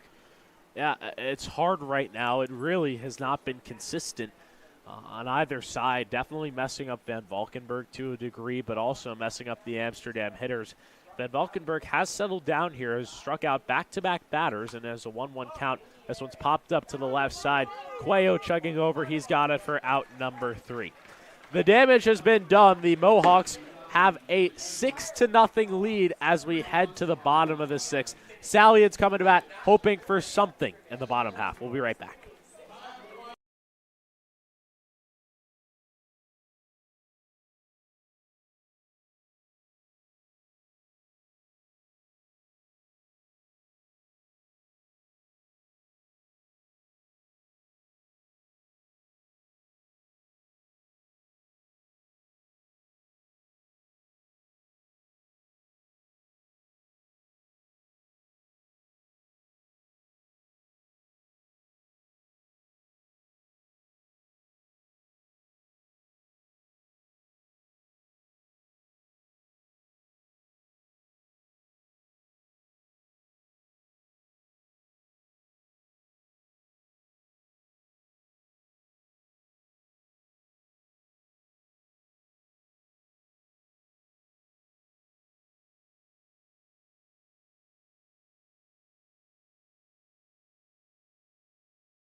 Dan Shalom here alongside AJ DiBenedetto.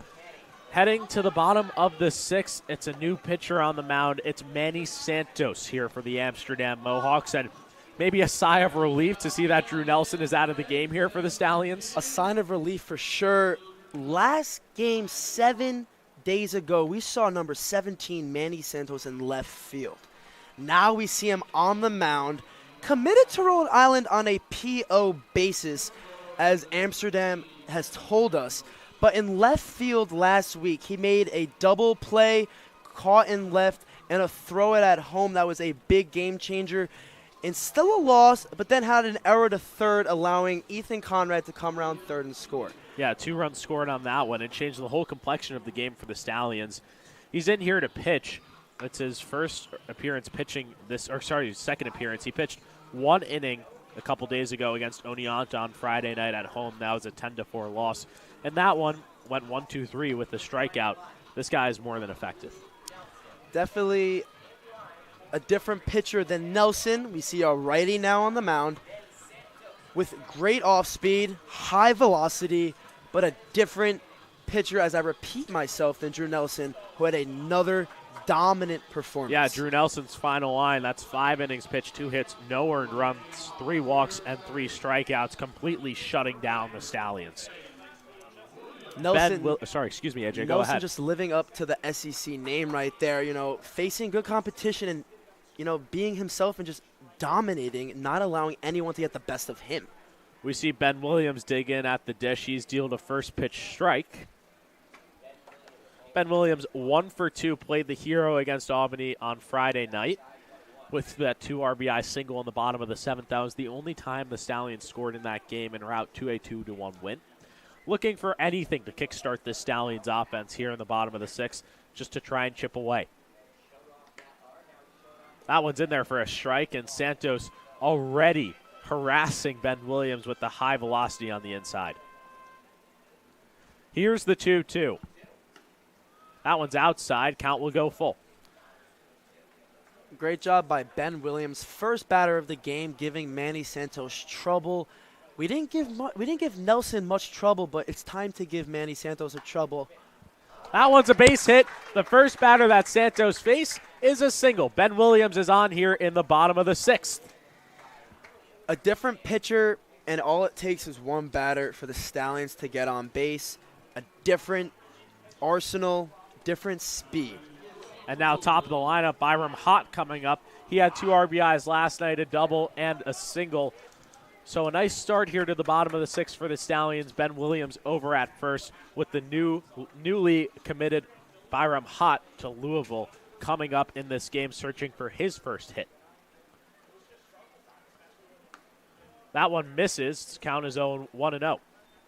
And Santos, very high velocity, different than Nelson, who throws a lot of off speed. What's that adjustment like? The adjustment is you just release your hands. You don't have to worry about, do I have to wait an extra second to release my hands? Now it's see ball, hit ball, not see ball, wait, adjust, then hit. It's a total different approach as a batter, and especially coming from a lefty to righty, it's a more common basis for most batters. The 1-1 here to Hott. He hits this one down on the right side. It will fall foul, and the count will go 1-2. He was late on that one, AJ. Santos threw the fastball, and Hott barely kept up. Adjusting to the speed is what the Stallions have to expect. You know, being late there is expected out of the Stallions, and now Hott has to take control and charge and get himself on base in a crucial moment like now. Hott batting .346 this season, 8 RBIs. Pokes this one to the left side, and it's a nice stop by Daniel. Over to second. They're going to not be able to throw it over to first. Amsterdam get the lead runner on the fielder's choice, and now with one out in the inning, Mario Trivella comes to the dish. Trivella 0 for 1 on the day with a walk and a stolen base. So getting on base, definitely a strength for Trivella, and now is a much-needed time for the Stallions. AJ, I just want to say one thing before we lock in on Trivella here as Santos comes set. Trivella swings straight through it. A great defensive play over there by Daniel. That ball was just about, 6 inches away from getting past his glove, and he limited first and second with nobody out. Yeah, just getting one out there is such a great play by Daniel. It's just limiting the guy on second now in scoring position. Pitch to Trivella is up high. Ladahoff thought about throwing down to first, but DeYoung wasn't ready for it. Trivella in this game with a fly out to center and a walk, ended up stealing second, was the first runner in scoring position for the Stallions. 1-1 count here in the bottom of the 6th. Here's the pitch. It's up high. Santos seeming like he's struggling a little bit locating the fastball. Seeing a lot of high velocity pitches, and when I mean high in the zone. High pitches, 2 balls in this count come from the high fastball. Byram Haas got to be ready to see one in the dirt soon. That one is up high. Santos misses upstairs 3 times in a row, and now it's a 3-1 count. Stallions not used to 3-1 counts, 3-0 counts this game because Nelson just did a great job just limiting that. He did not go. Trivella walks, and the Stallions have runners on first and second here with 1 out. And a perfect guy coming to bat. The dream guy in this scenario. Ethan Conrad. Conrad so far with a fly out to the shortstop on the left side, on third base, on the left side, and then a walk in his last at-bat, coming from a 1-2 count to a 3-2 count and then forcing himself on base. So a little bit of mishap on the first at-bat and making it up on the second and looking to make a difference now with his favorite, a running and scoring position and an extra man on first. Yeah, you can't talk enough about Conrad, another guy on the Pac Hub National Transfer Portal team. Keeping his options open, Miami and Wake Forest were here this week to see him play. Looking to help aid the Stallions and get a run on the board. It's the 5th runner in scoring position here for Saugerties in this game, but they just haven't been able to plate one. Santos deals. That one is upstairs. 1-0. It's another miss up high for Santos. Santos not being able to get it low, and the one pitch he got down low was the ball 4 to Trivella's walk.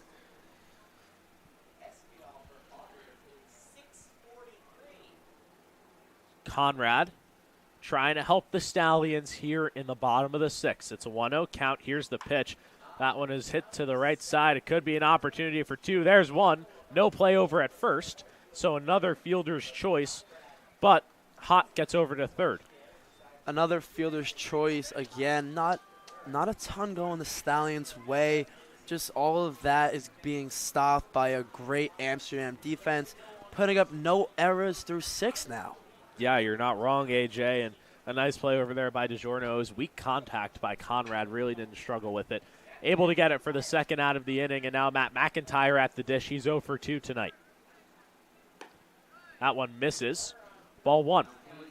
For Santos is probably a little confused at the pitcher's mound as he's getting called high on the high one and then he's getting a ball on the low one. He's kind of confused on what the strike zone is now. McIntyre hits that one right to Daniel. No worry, he flips it to second. And the Stallions strand runners at first and third for the second time in this game. Amsterdam coming to bat in the seventh. We're 2/3 of the way through here at Cantine Field. Amsterdam leads 6-0.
Dan Shalom with you alongside AJ DiBenedetto here in the Pack Hub broadcast booth. AJ, the Stallions have gone without a run for 6 innings for the second time this season, that being against Albany. And there's a new pitcher on the mound here for the Stallions. Seems like they're just going to try out new arms here. Only 1 inning for Elias Conway, only 1 inning for Jace Van Valkenburg. That new arm on the mound, I believe, we're trying to find it right now. We don't have it in our point streak system. It's a new addition to the roster. It's going to be Derek Cousins. No. Yeah, Derek Constance on the mound. AJ, he hasn't appeared for the Stallions at all this season. A new arm for the Stallions as they are down 6-0, and now is the time to kind of find the hidden gem in a pitcher sometimes, as some coaches would say. And for Derek Constance's first appearance, I'm curious to see what he has to offer for the Stallions. Definitely going to be an interesting one. 3 earned runs on the line of Jace Van Valkenburg. He exits 1 inning pitched, 3 hits, and the big number that you circle, AJ, is those 2 walks in that top half of the 6th. Back-to-back innings of 3 runs giving up for the Stallions. He leaves the game with 2 strikeouts, and they're hoping that Derek Constance, similar to Mason Compton, can keep things clean. Even though Compton had a great 4-inning start, going from Compton with 2 walks to Conway with 3, back to Van Valkenburg with 2, the strike zone has been a troublesome idea for the Stallions today. Yeah, they're down 6-0. No pitcher in this game. If you ask Conway and Van Valkenburg after the game, I bet that they'll tell you they just couldn't really figure it out there, and it hurt them a lot with those walks. That total up to 8. Constance steals 2 straight balls here in his first appearance as a Stallion. Amsterdam leading 6-0. Not a number that Stallions fans are used to up there on that scoreboard. Looking through the Stallions and Amsterdam. Amsterdam, 6 runs, 5 hits, and 0 errors through 6 innings. On Stallions, we have 0 runs, 4 hits, and 1 error in 6 innings. So a complete different number than last week on what we witnessed in a 5-4 win in the bottom of the 9th. Yeah, so Constance is committed to Stony Brook for next year. He's a rising freshman. Grew up in Hurley, New York. Standing at 6'3", 180. Max fastball is at 91, so the ball does go fast, and threw a no-hitter earlier this year for Kingston High School, which is very nearby. Constance known for getting his batters off guard. As we see, he threw a no-hitter earlier this year for Kingston in a 6-0 win. He pitched 7 innings with 11 strikeouts, 6 hits, and 1 run in the Section 9 AAA to keep the postseason hopes alive. So Constance, a guy that you can rely on in moments, and in this moment, not the one he would like in a hands dealt, but one that he could just use to show Coach Doobie he's ready. Deals his first strike of the outing. A 3-1 count. It's the top of the lineup for the Mohawks. Javar Williams. In this game, he's 0 for 2 with a hit by pitch. That one's in there for a strike, and the count will go full.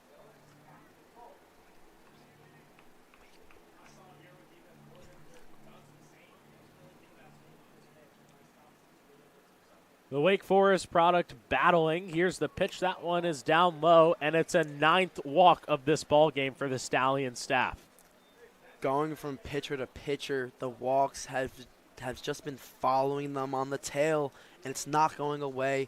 That's the first walk for Constance here in just the first batter. Now that's 4 consecutive innings where the Mohawks have started with a walk and a runner on with nobody out. So the evidence is more than clear. The Stallions need to clean up the base on balls. There's a strike. Williams threatened to go. He's a speedy guy out of Wake Forest, just joined the team today after a good season down there in North Carolina. Was rated the #1 outfielder in all of Massachusetts coming out of high school. He stands over at first. Here's the 0-1. Fouled off. It'll be 0-2. AJ, Daniel's looking to get his first hit of the day, an uncharacteristic day. Even in a 6-0 lead, Daniel's just finding trouble poking the ball around today. Yeah, Daniel actually forced home a run, unearned, of course. It was when Josh Blackmore dropped it there in the 5th. Strikeout there for Constance. Gets Daniel looking, and Daniel in this game 0 for 2 despite coming in with a 4.81 ERA. Doesn't really matter, though. Plenty of guys on this Amsterdam roster are taking care of the load. As we see Derek Constance doing a great job going from a walk to a strikeout. We haven't seen a ton of that total switch in mentality and pitches, and we just saw it today and now by Derek Constance. Total switch of a vibe here around the ballpark compared to last Sunday night as well. Things eerie, quiet, not really filled. And as Williams hops over there, Blackmore throws down, and he's got him cleanly for the out. That's the second caught stealing for Josh Blackmore in this game.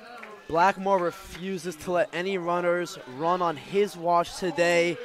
He's making a name for himself in this game that says, do not run on me, I will throw you out.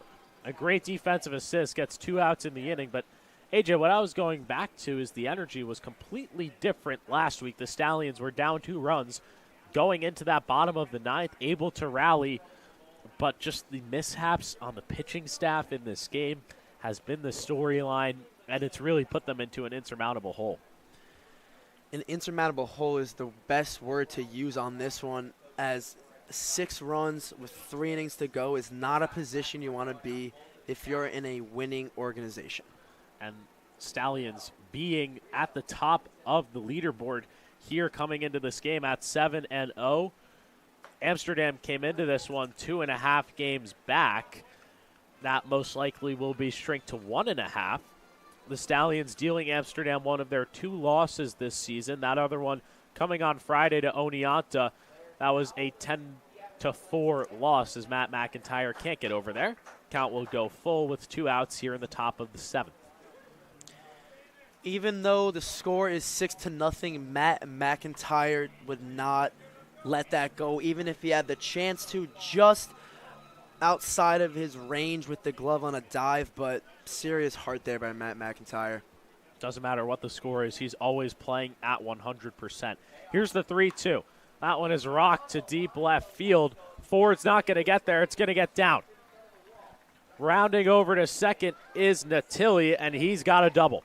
As I mentioned on his last at-bat, Dan, he is a guy that can make a double happen in one swing, and he just did that, putting the ball down the line on fly so that Ford can get it and throw it to second, and that's his 4th double of the year. Yeah, 4th double of the year, like you mentioned. He was 1 strike away from getting out of the inning clean and taking the Mohawks down in order, but not to be.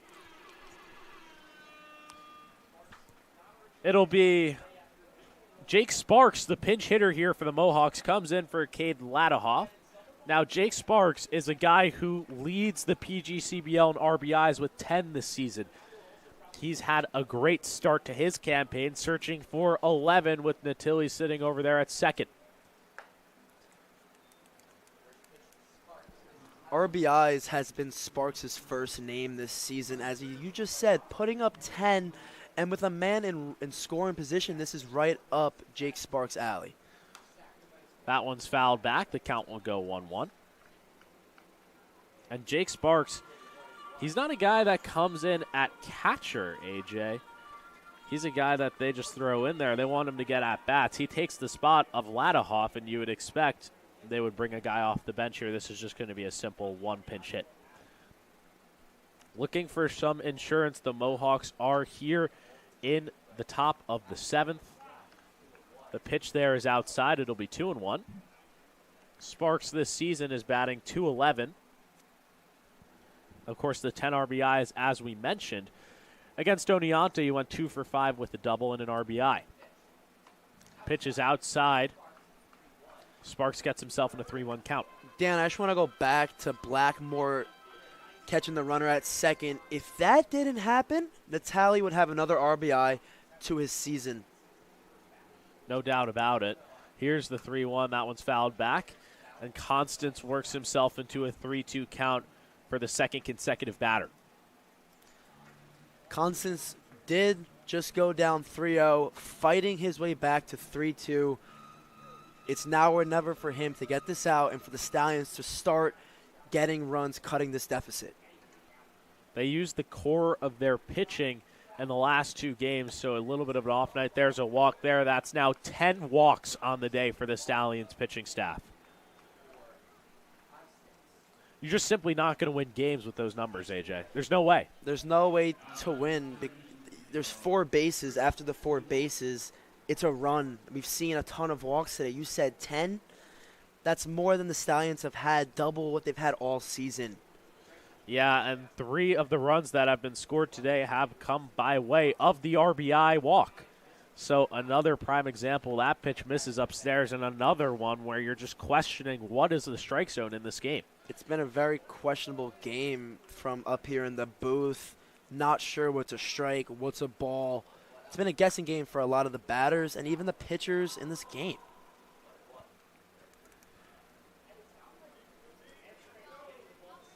One count, 2 outs here in the top of the 7th. A complete reversal for Amsterdam of their performance on Friday night against Oneonta.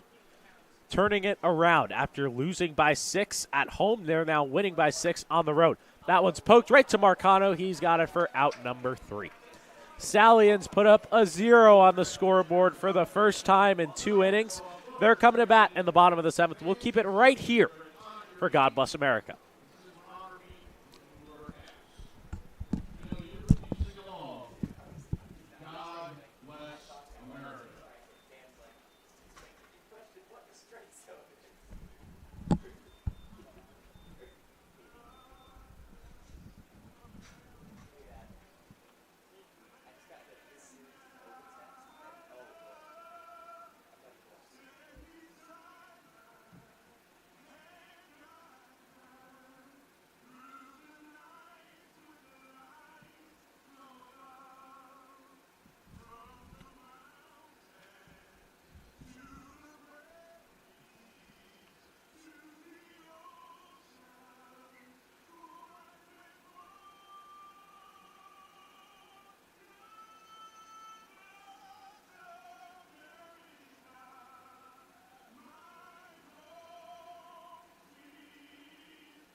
Dan Schaum with you alongside AJ DiBenedetto, getting ready here for the bottom of the 7th from Cantine Field.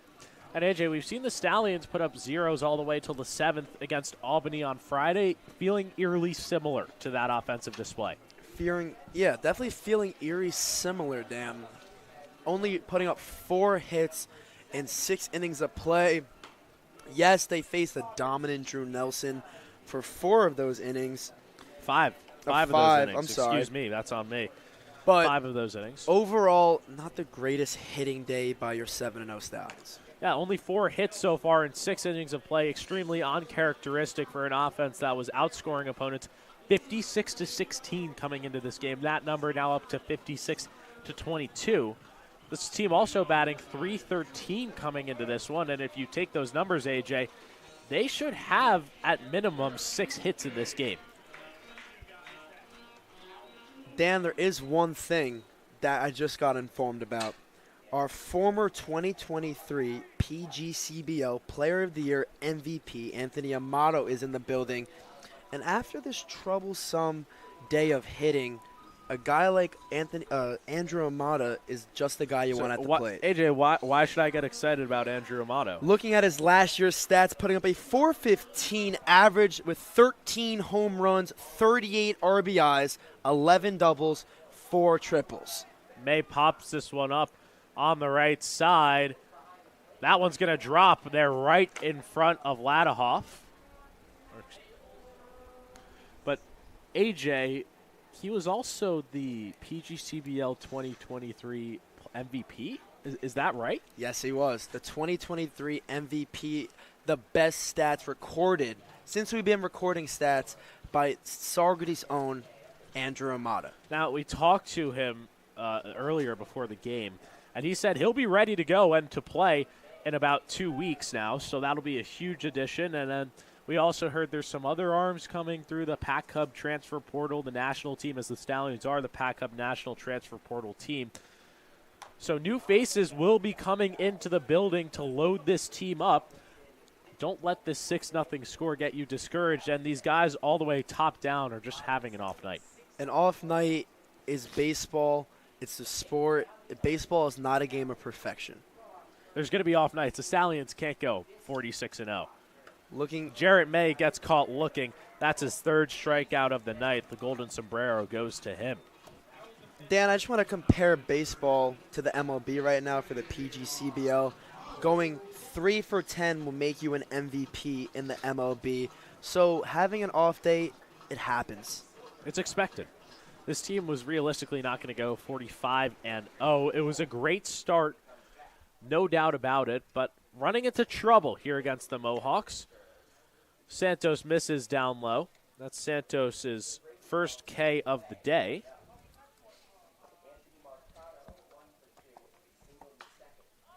Marcano pops this one up to the right side. Out of play. The count will go 1-1. Marcano, one of the few Stallions to hit the ball today, with only 4 hits in 6 innings of play, now in the 7th with 1 out. Yeah, Marcano had a single in the bottom of the 2nd, flew out to center in the bottom of the 5th. It's been a struggle overall for these Stallions. The biggest piece of adversity they've faced this season coming in the form of the Amsterdam Mohawks on Sunday night, a week after the Stallions walked off the Mohawks here at Cantine Field. Completely different ballgame. Marcano pops this one up. Daniels under it. He's got it for out number 2. And AJ, I think that's a perfect kind of representation of the soft, weak contact that the Amsterdam pitchers have been producing in this game. Yes, soft, weak contact, going all over the field, just allowing easy plays for the Amsterdam Mohawks. And there's not really a lot of room for error with these flyouts. Not at all. Amsterdam keeping it clean in the errors category as well. They have nothing in this game. Justin Ford at the dish. He's a guy in this game who also has one of those 4 hits. Grounded out to the pitcher in his last at-bat in the bottom of the 5th. And he's down 1-2. Manny Santos following the wave of Drew Nelson, getting the batters in a position where they just got to choke up and try not to get out. Santos looking for an easy inning here, looking for the 1-2-3. He comes, sets, and deals to Ford. Strike three, he got him. The Stallions go down in order. 2 strikeouts in the inning for Manny Santos, and we head to the 8th inning. The Mohawks leading by 6.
Dan Schaum with you alongside AJ DiBenedetto here in the Pack Hub broadcast booth.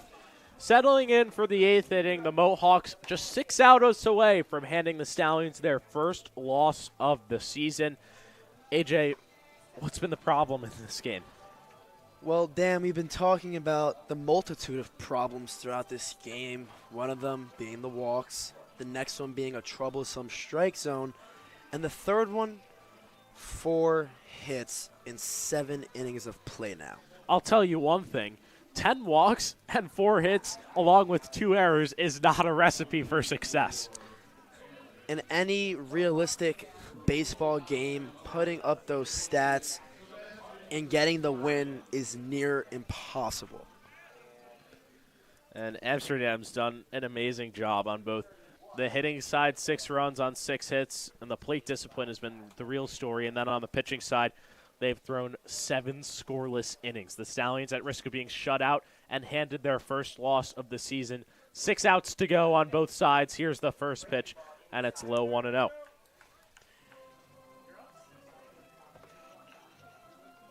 I mean, AJ, is there anything that as a team here you try maybe, you do something different if you're the Stallions here in a 6-0 game where you're most likely not going to get the dub? At the end of the day, it's 9 innings and 9 innings of hard work. It's a baseball game. You can't just give up. That one is ripped there by Sebastian Harden past the glove of Marcano. Harden in as a pinch hitter, batted .231 this past season, and has a hit in his first at-bat here tonight. He comes in for Jimmy Dion at first. Went to Coastal Alabama North College this past season, the rising junior. Michael O'Brien at the plate now, had an RBI walk in the top of the 6th, along with another walk in the 5th, including a ground out over to second. I mean, AJ, it seems like every time I look at a player that comes up for the Mohawks, they have a walk on their line in this game. That's how prevalent it's been. It's definitely been prevalent. We just see walk after walk after walk, and at some point you got to buckle down and just focus on the strike zone. Just let your defense make the plays. I feel like the defense hasn't really had much challenge today in making the plays because the pitchers haven't really been giving tons of opportunity. The ball really hasn't been in play. Just 7 hits through 7 innings of work. That's not a crazy number, and those hits have been, for the most part, singles besides the one double put up by Jackson Natilli. That one is fouled off to the right side. If you're Coach Colin Martin, AJ, you go back to the drawing board after this game. You figure out what went wrong. It's clearly some of the pitching that Rich Doobie will, fix. But What do you think he says to the team after their first loss, and a pretty bad one, if you ask me? If I'm Coach Colin Martin, you can't really be mad at a team that is 7-1. One bad game against an ultimate rival of theirs, you expect a win, but also you can't be 100% surprised by a loss. And now they didn't have their best arms on the mound either in Jack Wren, who's been amazing this season, Nick Pettit, who last game led the league in strikeouts, so there's another base knock here for the Mohawks. And also the one and only Ohio State Mihalik. They really don't have their best arms out there tonight. I think after seeing the walks and the score kind of develop, save the arms for Tuesday against another close game that we just had in a 5-4 win to Utica. Yeah, the Stallions were out there last night, had a 5-run lead, and then nearly squandered it with the Blue Sox putting up 4 straight down the stretch. Speranza, of course, getting the save in that one. Second save of the season overall for the Stallions, but games are getting closer and closer as they go on. They seem like they were in cruise control for those first 5, but now facing some adversity. As teams start to settle in and the season goes in mid-season form, teams build chemistry, build friendships, and friendships is everything on a baseball field. You got to trust the guy to your left, and you got to trust the guy to your right.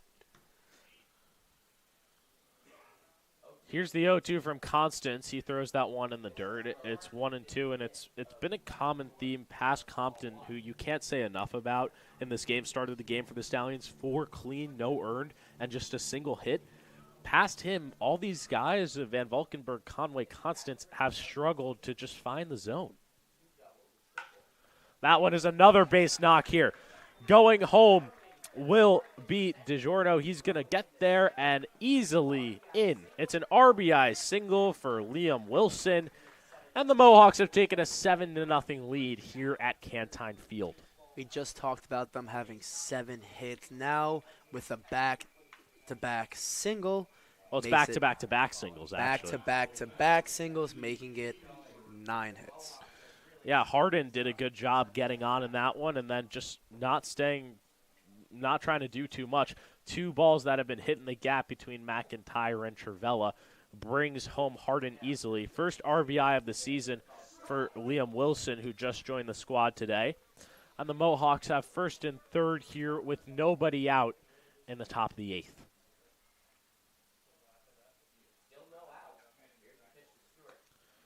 Pitch in there is a ball. 1-1. Now it's time for the Stallions to try to fight back and make the best possible comeback possible, right? But now it comes to the point of let's limit the damage that's being done to us so we can focus on it next time. That one is poked into the outfield. It will drop. Another RBI single for the Mohawks, this time coming off the bat of Aiden Stewart. And it's 8-0 Amsterdam here in the 8th inning. That is now 4 singles in a row. Just stole the words out of my mouth, Dan. We talked about the back-to-back-to-back, and now adding another single. That's 4 in a row. We haven't seen a ton of hits this game, but the hits have been unraveling this inning, especially.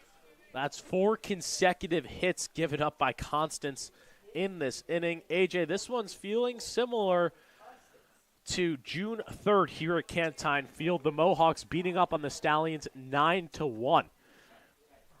Basically the same exact story here tonight. And I think that the Stallions are going to live and learn from this mistake. Again, only the second matchup against Amsterdam. We have a total of 10 this season, so 8 more exciting matched rival games to look forward to. Yeah, you speak of that. The next one against Amsterdam will still be back here at Cantine Field. Amsterdam will take a trip here to Cantine Field on Wednesday, June 19th. And then the Stallions right after will take their first trip to Shuttleworth Park of the season on Thursday, June 20th. Runners on first and second here. Nobody out in the top of the 8th, where the Mohawks have put up 2 runs on 4 consecutive singles. That one misses upstairs. Constance just not being able to find a spot. It's just been a trouble since not the first pitch of the game, because I can't say that with a great start by Mason Compton, but after his duties being relieved in the fourth. It's been a troublesome game from 4 to now 8 as we see another That's walk. walk number 11 in this game for the Stallions staff. They can really get nothing right in this game. Bases loaded for the third time in this game for the Mohawks with nobody out. That's right. The Mohawks have had the bases loaded, nobody out 3 times in this game. In those 2 innings, which is the top of the 5th and 6th, putting up 3 runs respectively, already have 2 here in the top of the 8th. Top of the lineup as well, Javar Williams at the dish. He is one of the 11 walks in this game, walked in the 7th. Got caught stealing, though, by Josh Blackmore later on. Blackmore's just been doing an exceptional job, especially today, on locating the throws, getting back in his groove, getting back to midseason form at Wolford, and now here, just making a name for himself as a great defensive catcher. Here's the 1-1. Bases loaded, nobody out, top of the 8th. That one misses outside. And we talked about earlier the Mohawks' best hitter, Tyler Figueroa, who led the PGCBL in average, being shut down for the season. It seems like they're not missing him at all here tonight. They have put up an offensive domination performance on the Stallions. That one's down low, and now a potential 12th walk here on the line for the Stallion staff. As a Stallion, you kind of feel bad for them just not being able to find the zone, and it's not an easy thing finding the zone at the college level, you know. If you find the zone, the pitcher could do many things with the ball, with man on first, second, and of course cannot forget about the man on third. Yeah, and I mean, AJ, we talked to, of course, the Amsterdam media staff before this game, and they told us it was nearly the exact same thing that happened to them on Friday against Oneonta. Their staff giving up 7 runs in that top of the first en route to a 10-4 loss, and it's seeming like it's almost the exact comparison here tonight. Stallions and Amsterdam both with an off day tomorrow before the Stallions will hit the road to Utica on Tuesday. Taking a look at baseball as a game of day by day, we saw Saugerties beat Oneonta in the home opener at Oneonta 11-0, and now Oneonta beating Amsterdam. There's a 12th walk and a 5th RBI walk of the game here for the Mohawks. One more, Dan, and they're in danger of getting mercied here. Well, they'll still be able to bat the bottom half, but you're right. The game would end early if the Mohawks do put up that 10th run. It's 9-0 here at Cantine Field. Head coach Colin Martin's going to come in, and we're going to see a Dallas Hot Wieners call to the bullpen. We'll be right back. We're going to step aside here for a second.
Dan Shalom here with you alongside AJ DiBenedetto.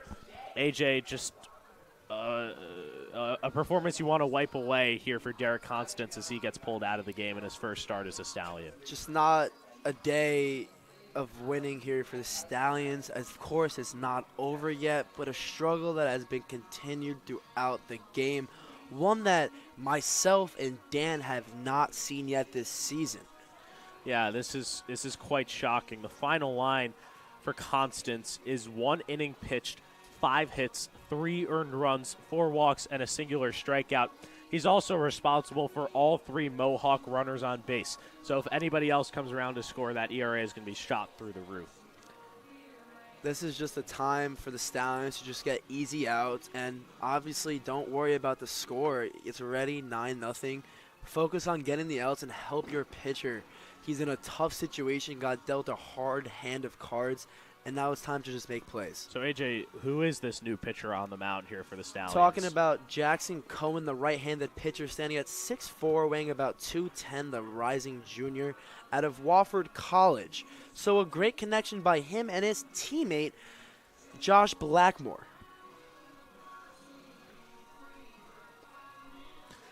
Yeah, we talk about Cohen. He's a guy that has appeared so far for the Stallions. He pitched 0.2 innings, or 2/3 of an inning in that win against Albany. Had a strikeout and a walk along with a singular hit. And he'll have to face Pete Daniel, who does not have a hit so far in this game, produces a fly out into right. Conrad charges. He's got it. Amsterdam's going to threat the runner home, but he's going to stay over there. And there's 1 out off of 1 pitch for Jackson Cohen. Jackson Cohen previously played for Georgetown in 2022, then transferred to Wofford College the year after.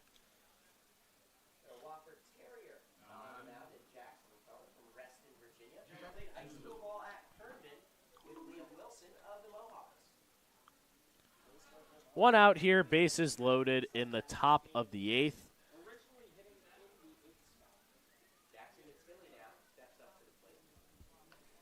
Here's the pitch. Natili in this game. That one's in there for a strike.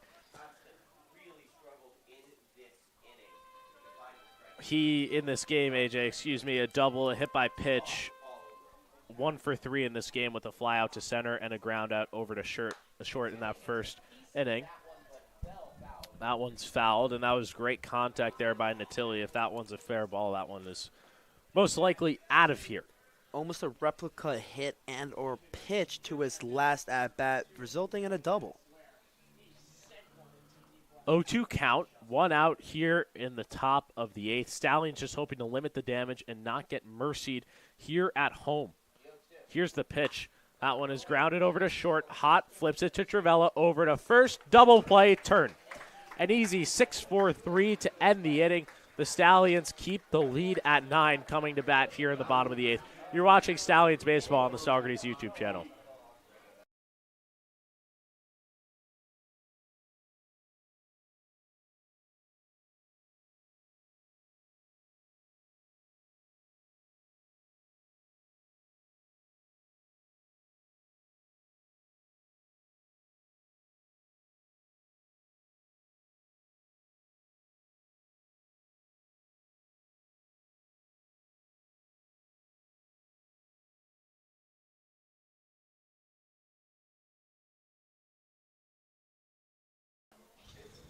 Dan Shallum with you alongside AJ DeBenedetto in what has been a disaster night here for the Saugerties Stallions at Cantine Field.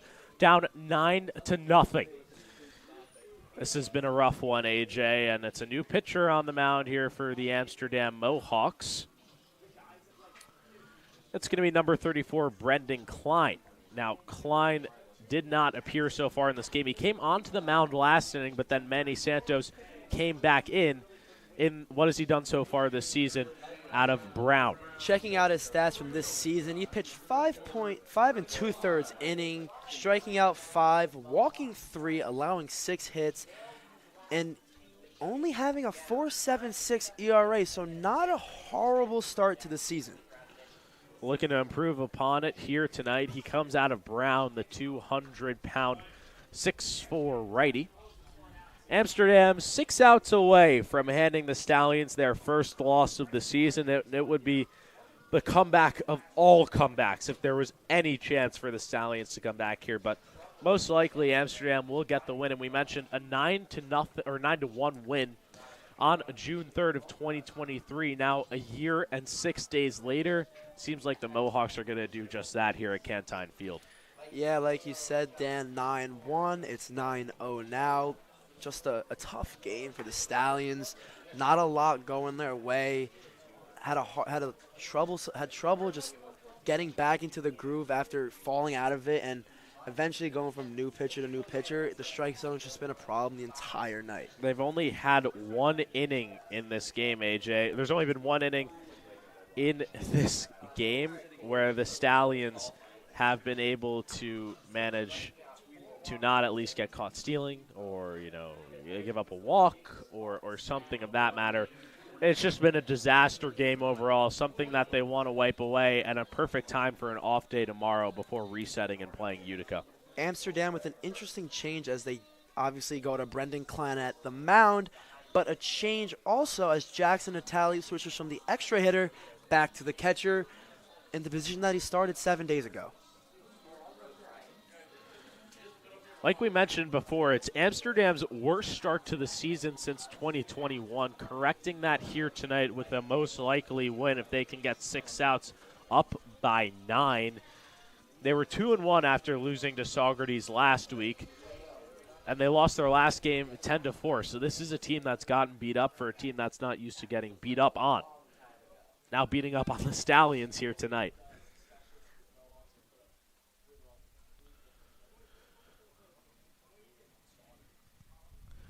Here's Klein's first pitch. Cuello goes around for a strike, and it's 0-1. Cuello in this game grounded out into that 5-4-3 double play when the score was 0-0, and the Stallions had runners at first and third with 1 out. That's definitely a moment you look back to in this game that could have changed the complexion a little bit, but wasn't able to get it done. First only double play of the game for the Stallions, but that's just been a disaster night here at Cantine Field.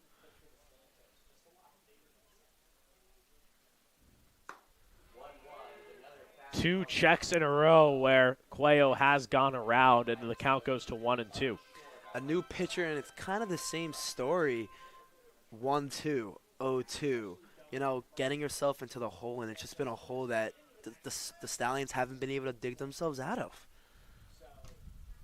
That one there gets past Natili, and the count will go 2-2.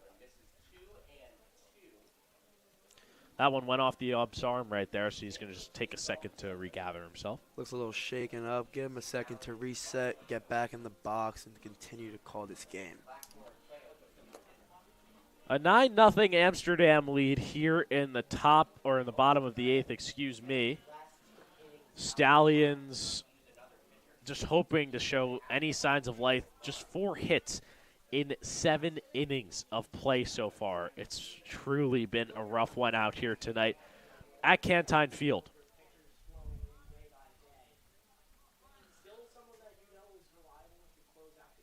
Here's the pitch, the 2-2. Misses, and that's 2 in a row missed right there by the catcher, Natili. If I'm Natili, I think I could tell you what's going on here. A miscommunication between Klein and Natili. That last pitch was a changeup or a two-seam. I couldn't really tell from up here, but he was not ready for it.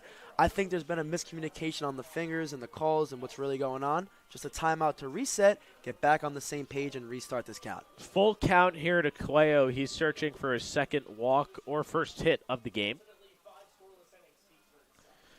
The pitching for Amsterdam in this game, Drew Nelson with that 5 innings pitched, has now not surrendered a run to the Stallions in 9 innings pitched overall. Truly elite stuff out of him. Here's the payoff. Grounded, foul to the left side. Looks like Klein and Natili are both on the same page again, as that one was caught or hit even. 3-2 count to Cuello here in the bottom of the 8th. Strike 3, he got him swinging. First strikeout of the night for Klein, and there's 1 out here in the bottom of the 8th.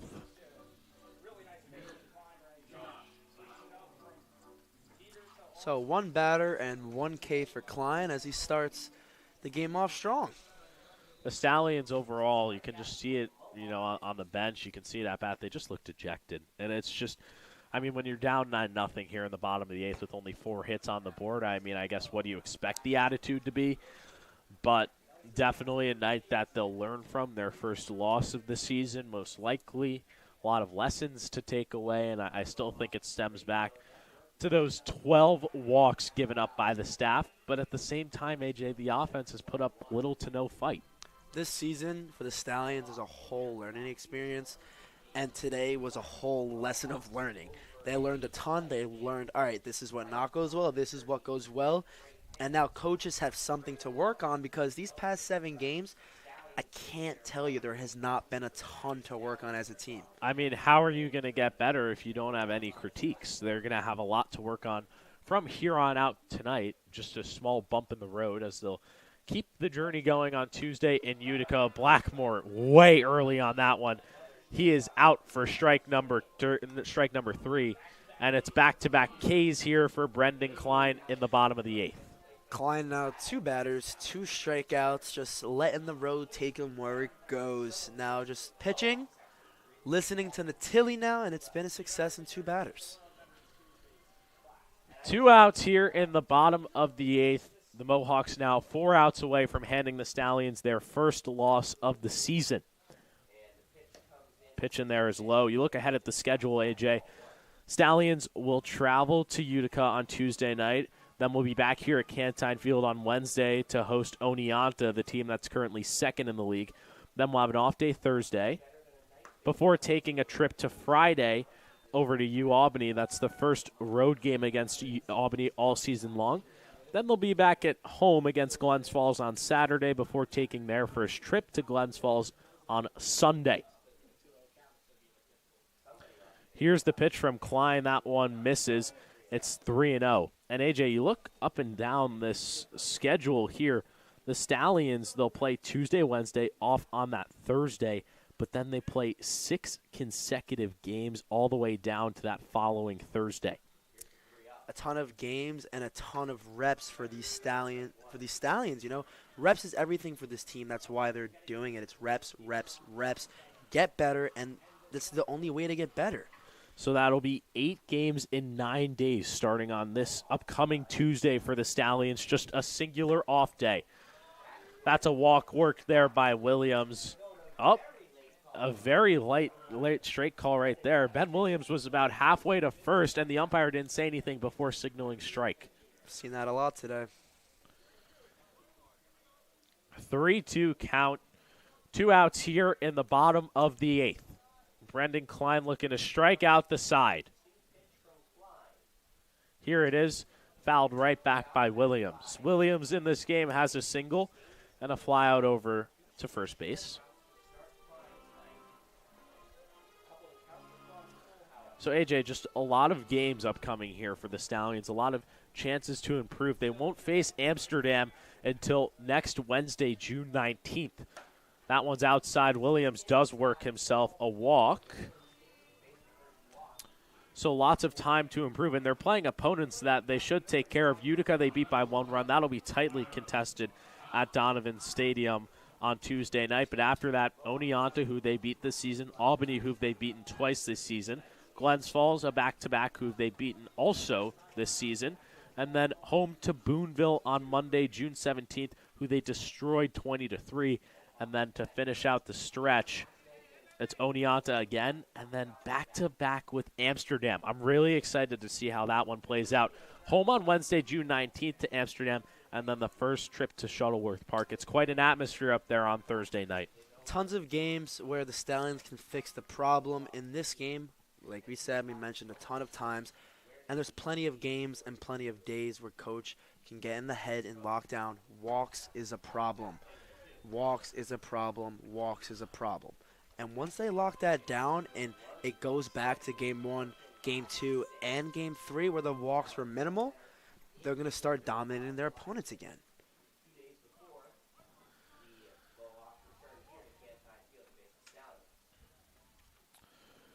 Oh, 2 count to Byram Hutt. He reached on a fielder's choice last inning. That one misses.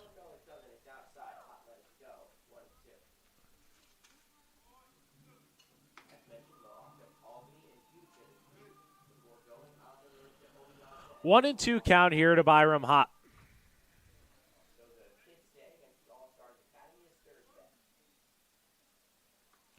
Here's the pitch. Hott fouls that one off. Count will stay at 1-2.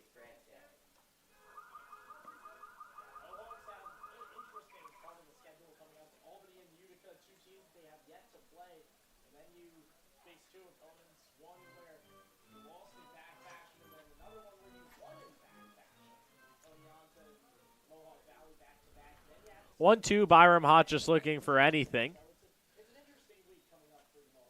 Here's the pitch. That one is popped up to the right side, curving out of play, and it will fall out. Tons of foul ball opportunities here for Mohawks. The Stallions have not been able to just time it up to the exact timing of their liking today.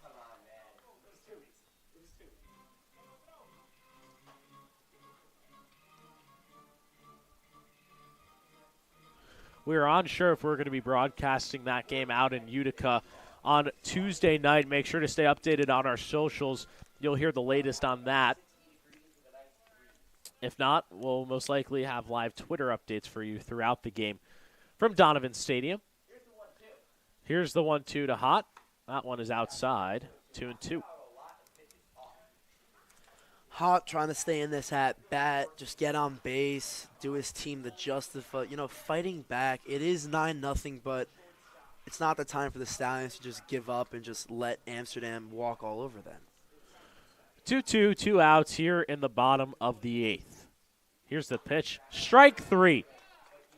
Klein strikes out 3 batters here against the Stallions in the bottom of the 8th. We head to the 9th inning. Amsterdam up by 9. We'll be right back.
Dan Shalom with you alongside AJ DiBenedetto here in the Pack Hub broadcast booth, rounding out an evening that the Stallions are going to want to forget here at Cantine Field.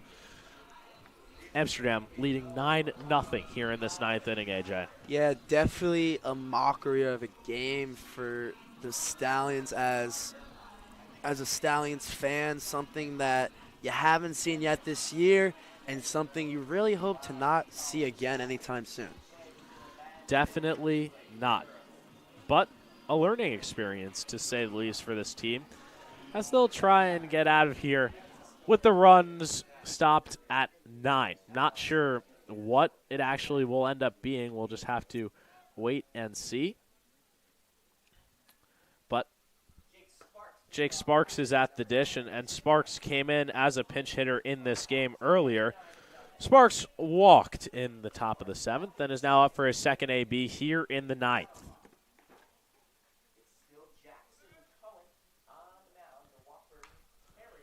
Jackson Cohen in his second inning of work here for the Stallions.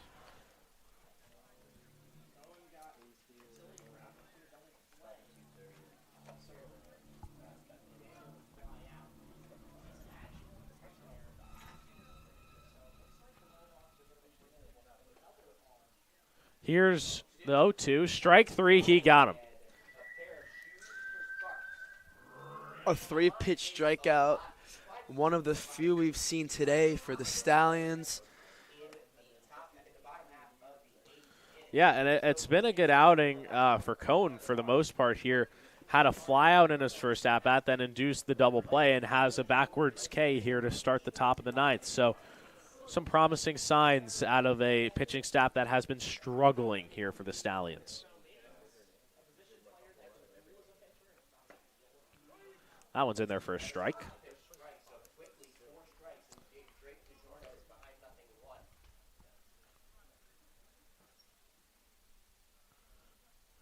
Here's the 0-1. That one's hit over.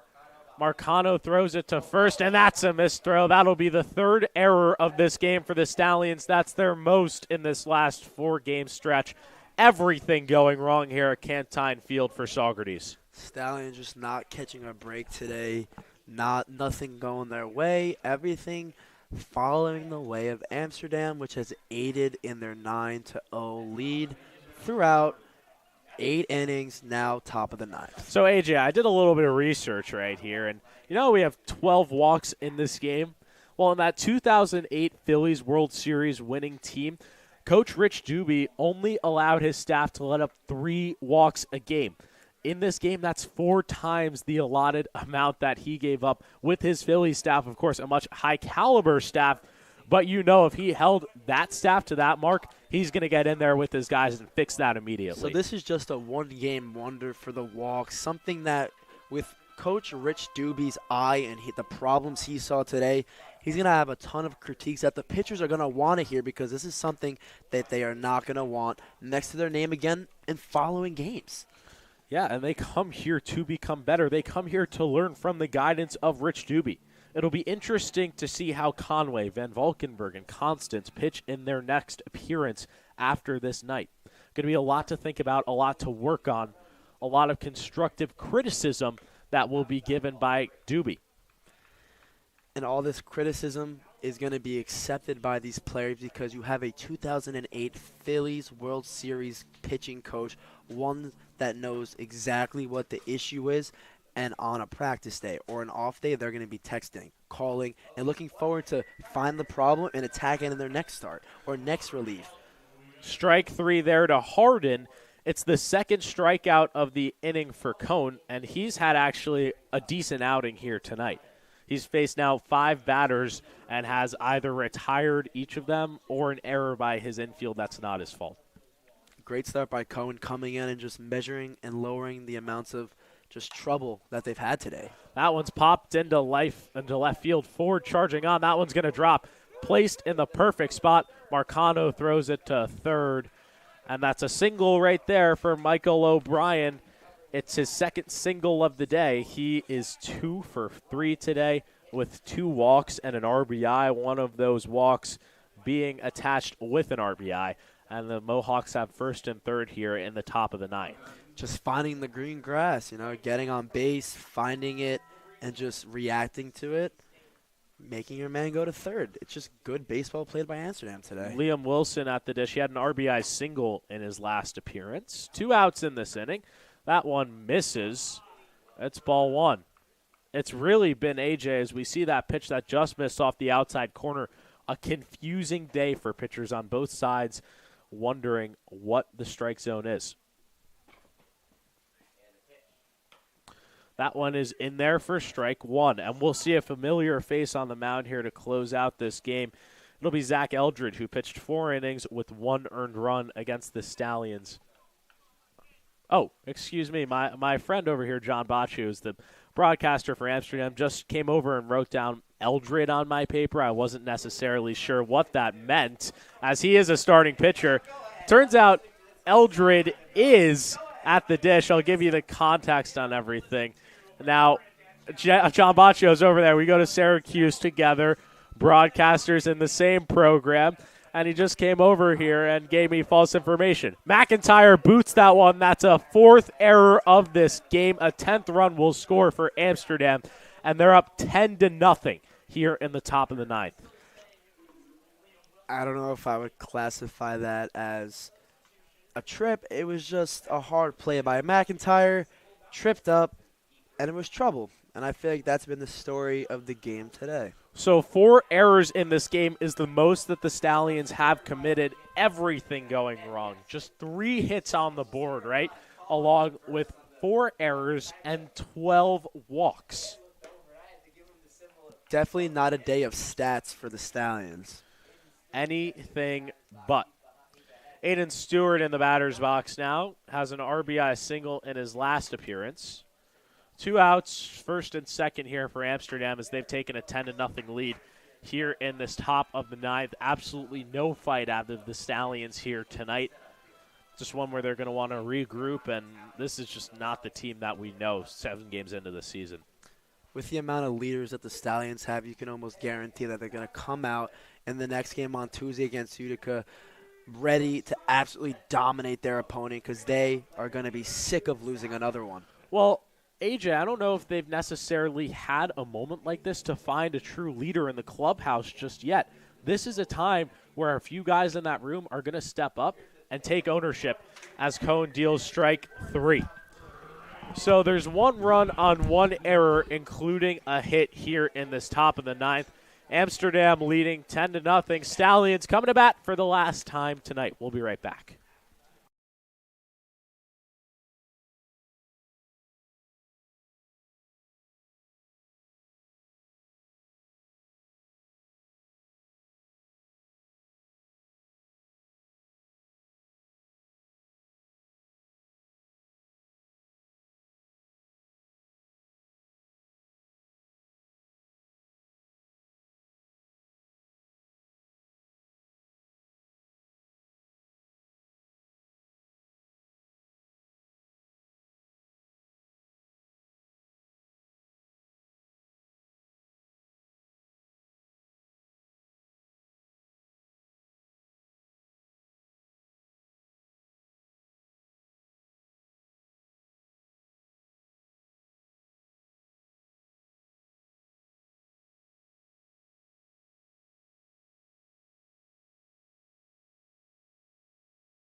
Dan Shalom with you alongside AJ DeBenedetto, closing up shop here at Cantine Field.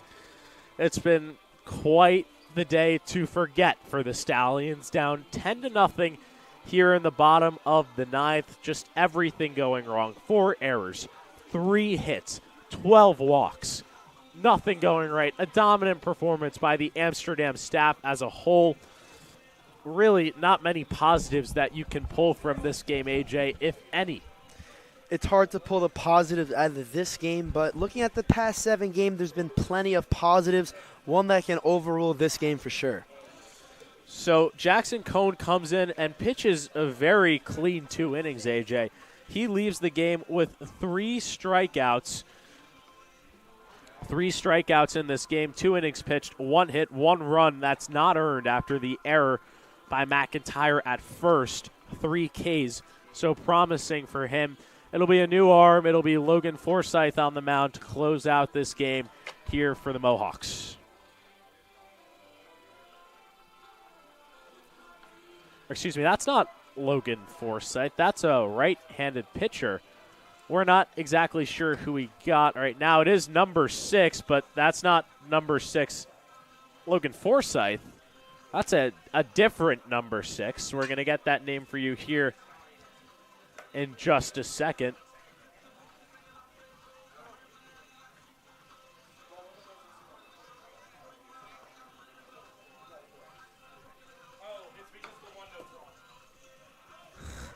So our misinformation man over there, John Baccio, who is somewhat my best friend, but not really tonight, has now fed me that Logan Forsythe was a left-handed pitcher. Now he's a right-handed pitcher. So just blame this entire night on John Baccio over there. AJ, what do we got to know about Logan Forsythe? Logan Forsythe is a right-handed pitcher, a 6-foot, 200-pound rising graduate student from Myrtle Beach, South Carolina. He played at George Washington, but previously played at Duke. He didn't play in his 2020 or 2021 season, but he played for Duke in 2022 and threw for 3 innings. So Forsythe here to get the final 3 outs of the game. Mario Trivella has 2 walks in this game, including a flyout to center field. He has a 2-0 count right now. Forsythe into this game. Did play summer ball in the Coastal Plains Leagues these past 3 years. 2021 with the High Point Thomasville High Toms. 2022 and 23 with the Holy Springs Salamanders. Looking at his dominance, he had a 2.25 conference ERA. That's pretty good if you ask me. Here's the 3-0. That one's outside, and Trivella has his third walk of the ball game here in the ninth.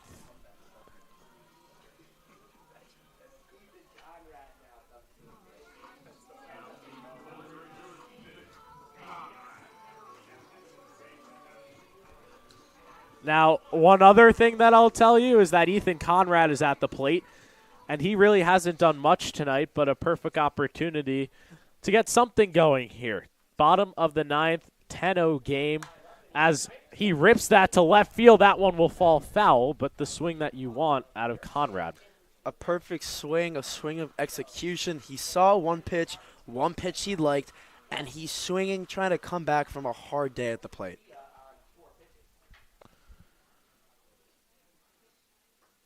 Here's the 0-1 to Conrad upstairs, and a 1-1 count. Here to Ethan Conrad in the bottom of the ninth. Upstairs, he misses upstairs twice in a row. It's 2-1. Nobody out here in the bottom of the ninth.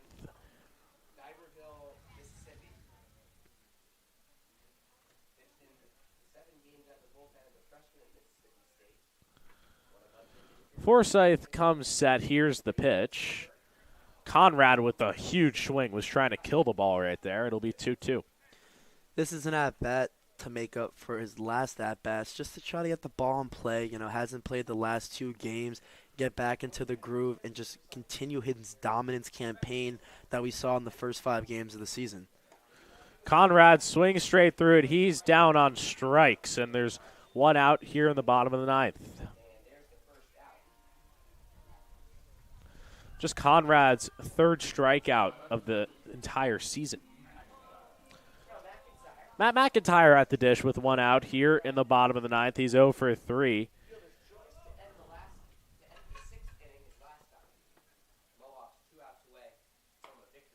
That one's in there for a strike, 0-1. Mohawks will close out this game and get their first victory of the season against the Stallions.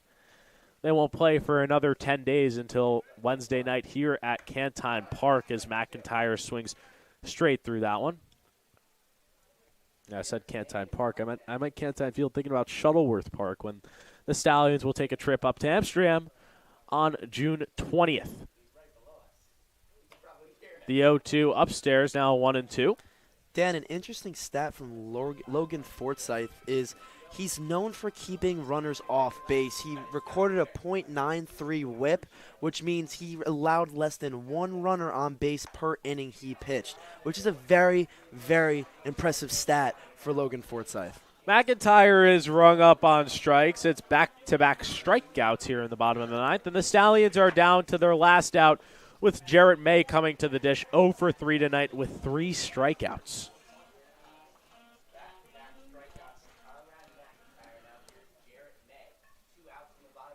Conrad down on strikes, McIntyre down on strikes. May just looking for something other than a strikeout right here. May just looking to advance Trivella on base, just get something going for the Stallions. We do have 2 outs in the bottom of the ninth just to heat something up. May slumping right now. He's batting .231 this season, went 1 for 3 against Albany on Friday with a strikeout. Has now 7 strikeouts this season, and that batting average going to be below 200 after this game. That pitch misses. It's 2-1. The good thing about having a slump, or not even a slump, having trouble at the plate, is it is only the 8th game of the season, which means tons of time to improve. And with great coaching staff on the Stallions side, tons that can be, worked on, but also tons of improvement that can be seen. So if you look down the list here at the games that Amsterdam and Saugerties have played, it was a 9-1 loss at home to start out, then an 8-1 loss and a 7-4 loss, a 3-3 tie, 17-4 loss, 10-9 win for the Stallions, and then a 7-6 loss in the playoffs. So falling to the Mohawks, nothing new. We'll look to bounce back 10 days later. Here's the pitch. May strikes out for the fourth time in this game to end the ball game. The Mohawks win it 10-0, handing the Stallions their first loss of the season. The undefeated streak is over, and the Stallions are now 7-1. At some time, the 7-0, the undefeated record would have to end, and it ended today in a hard fashion. A game that Saugerties is going to want to forget, but also a game that they're going to want to learn from. This is the perfect game to learn from, with only being 8 games in the season, and with a looking forward game to bounce back and absolutely continue what they've continued. Now's the time. So the Stallions, a lot to learn from. 4 errors in this game, 12 walks, and 3 hits. The final line, they get shut out for the first time this season as well. We'll look to bounce back against the Utica Blue Sox on Tuesday. We're not sure if we're going to be with you just yet. We will let you know on our social medias. Make sure to follow all over for updated content. Also, a new episode of The Stable dropping tomorrow with our PA announcer, Rob Vanderbeck. But until then, for Dan Shalom and AJ DiBenedetto, we will see you next time. Stallions fall 10-0 here at home.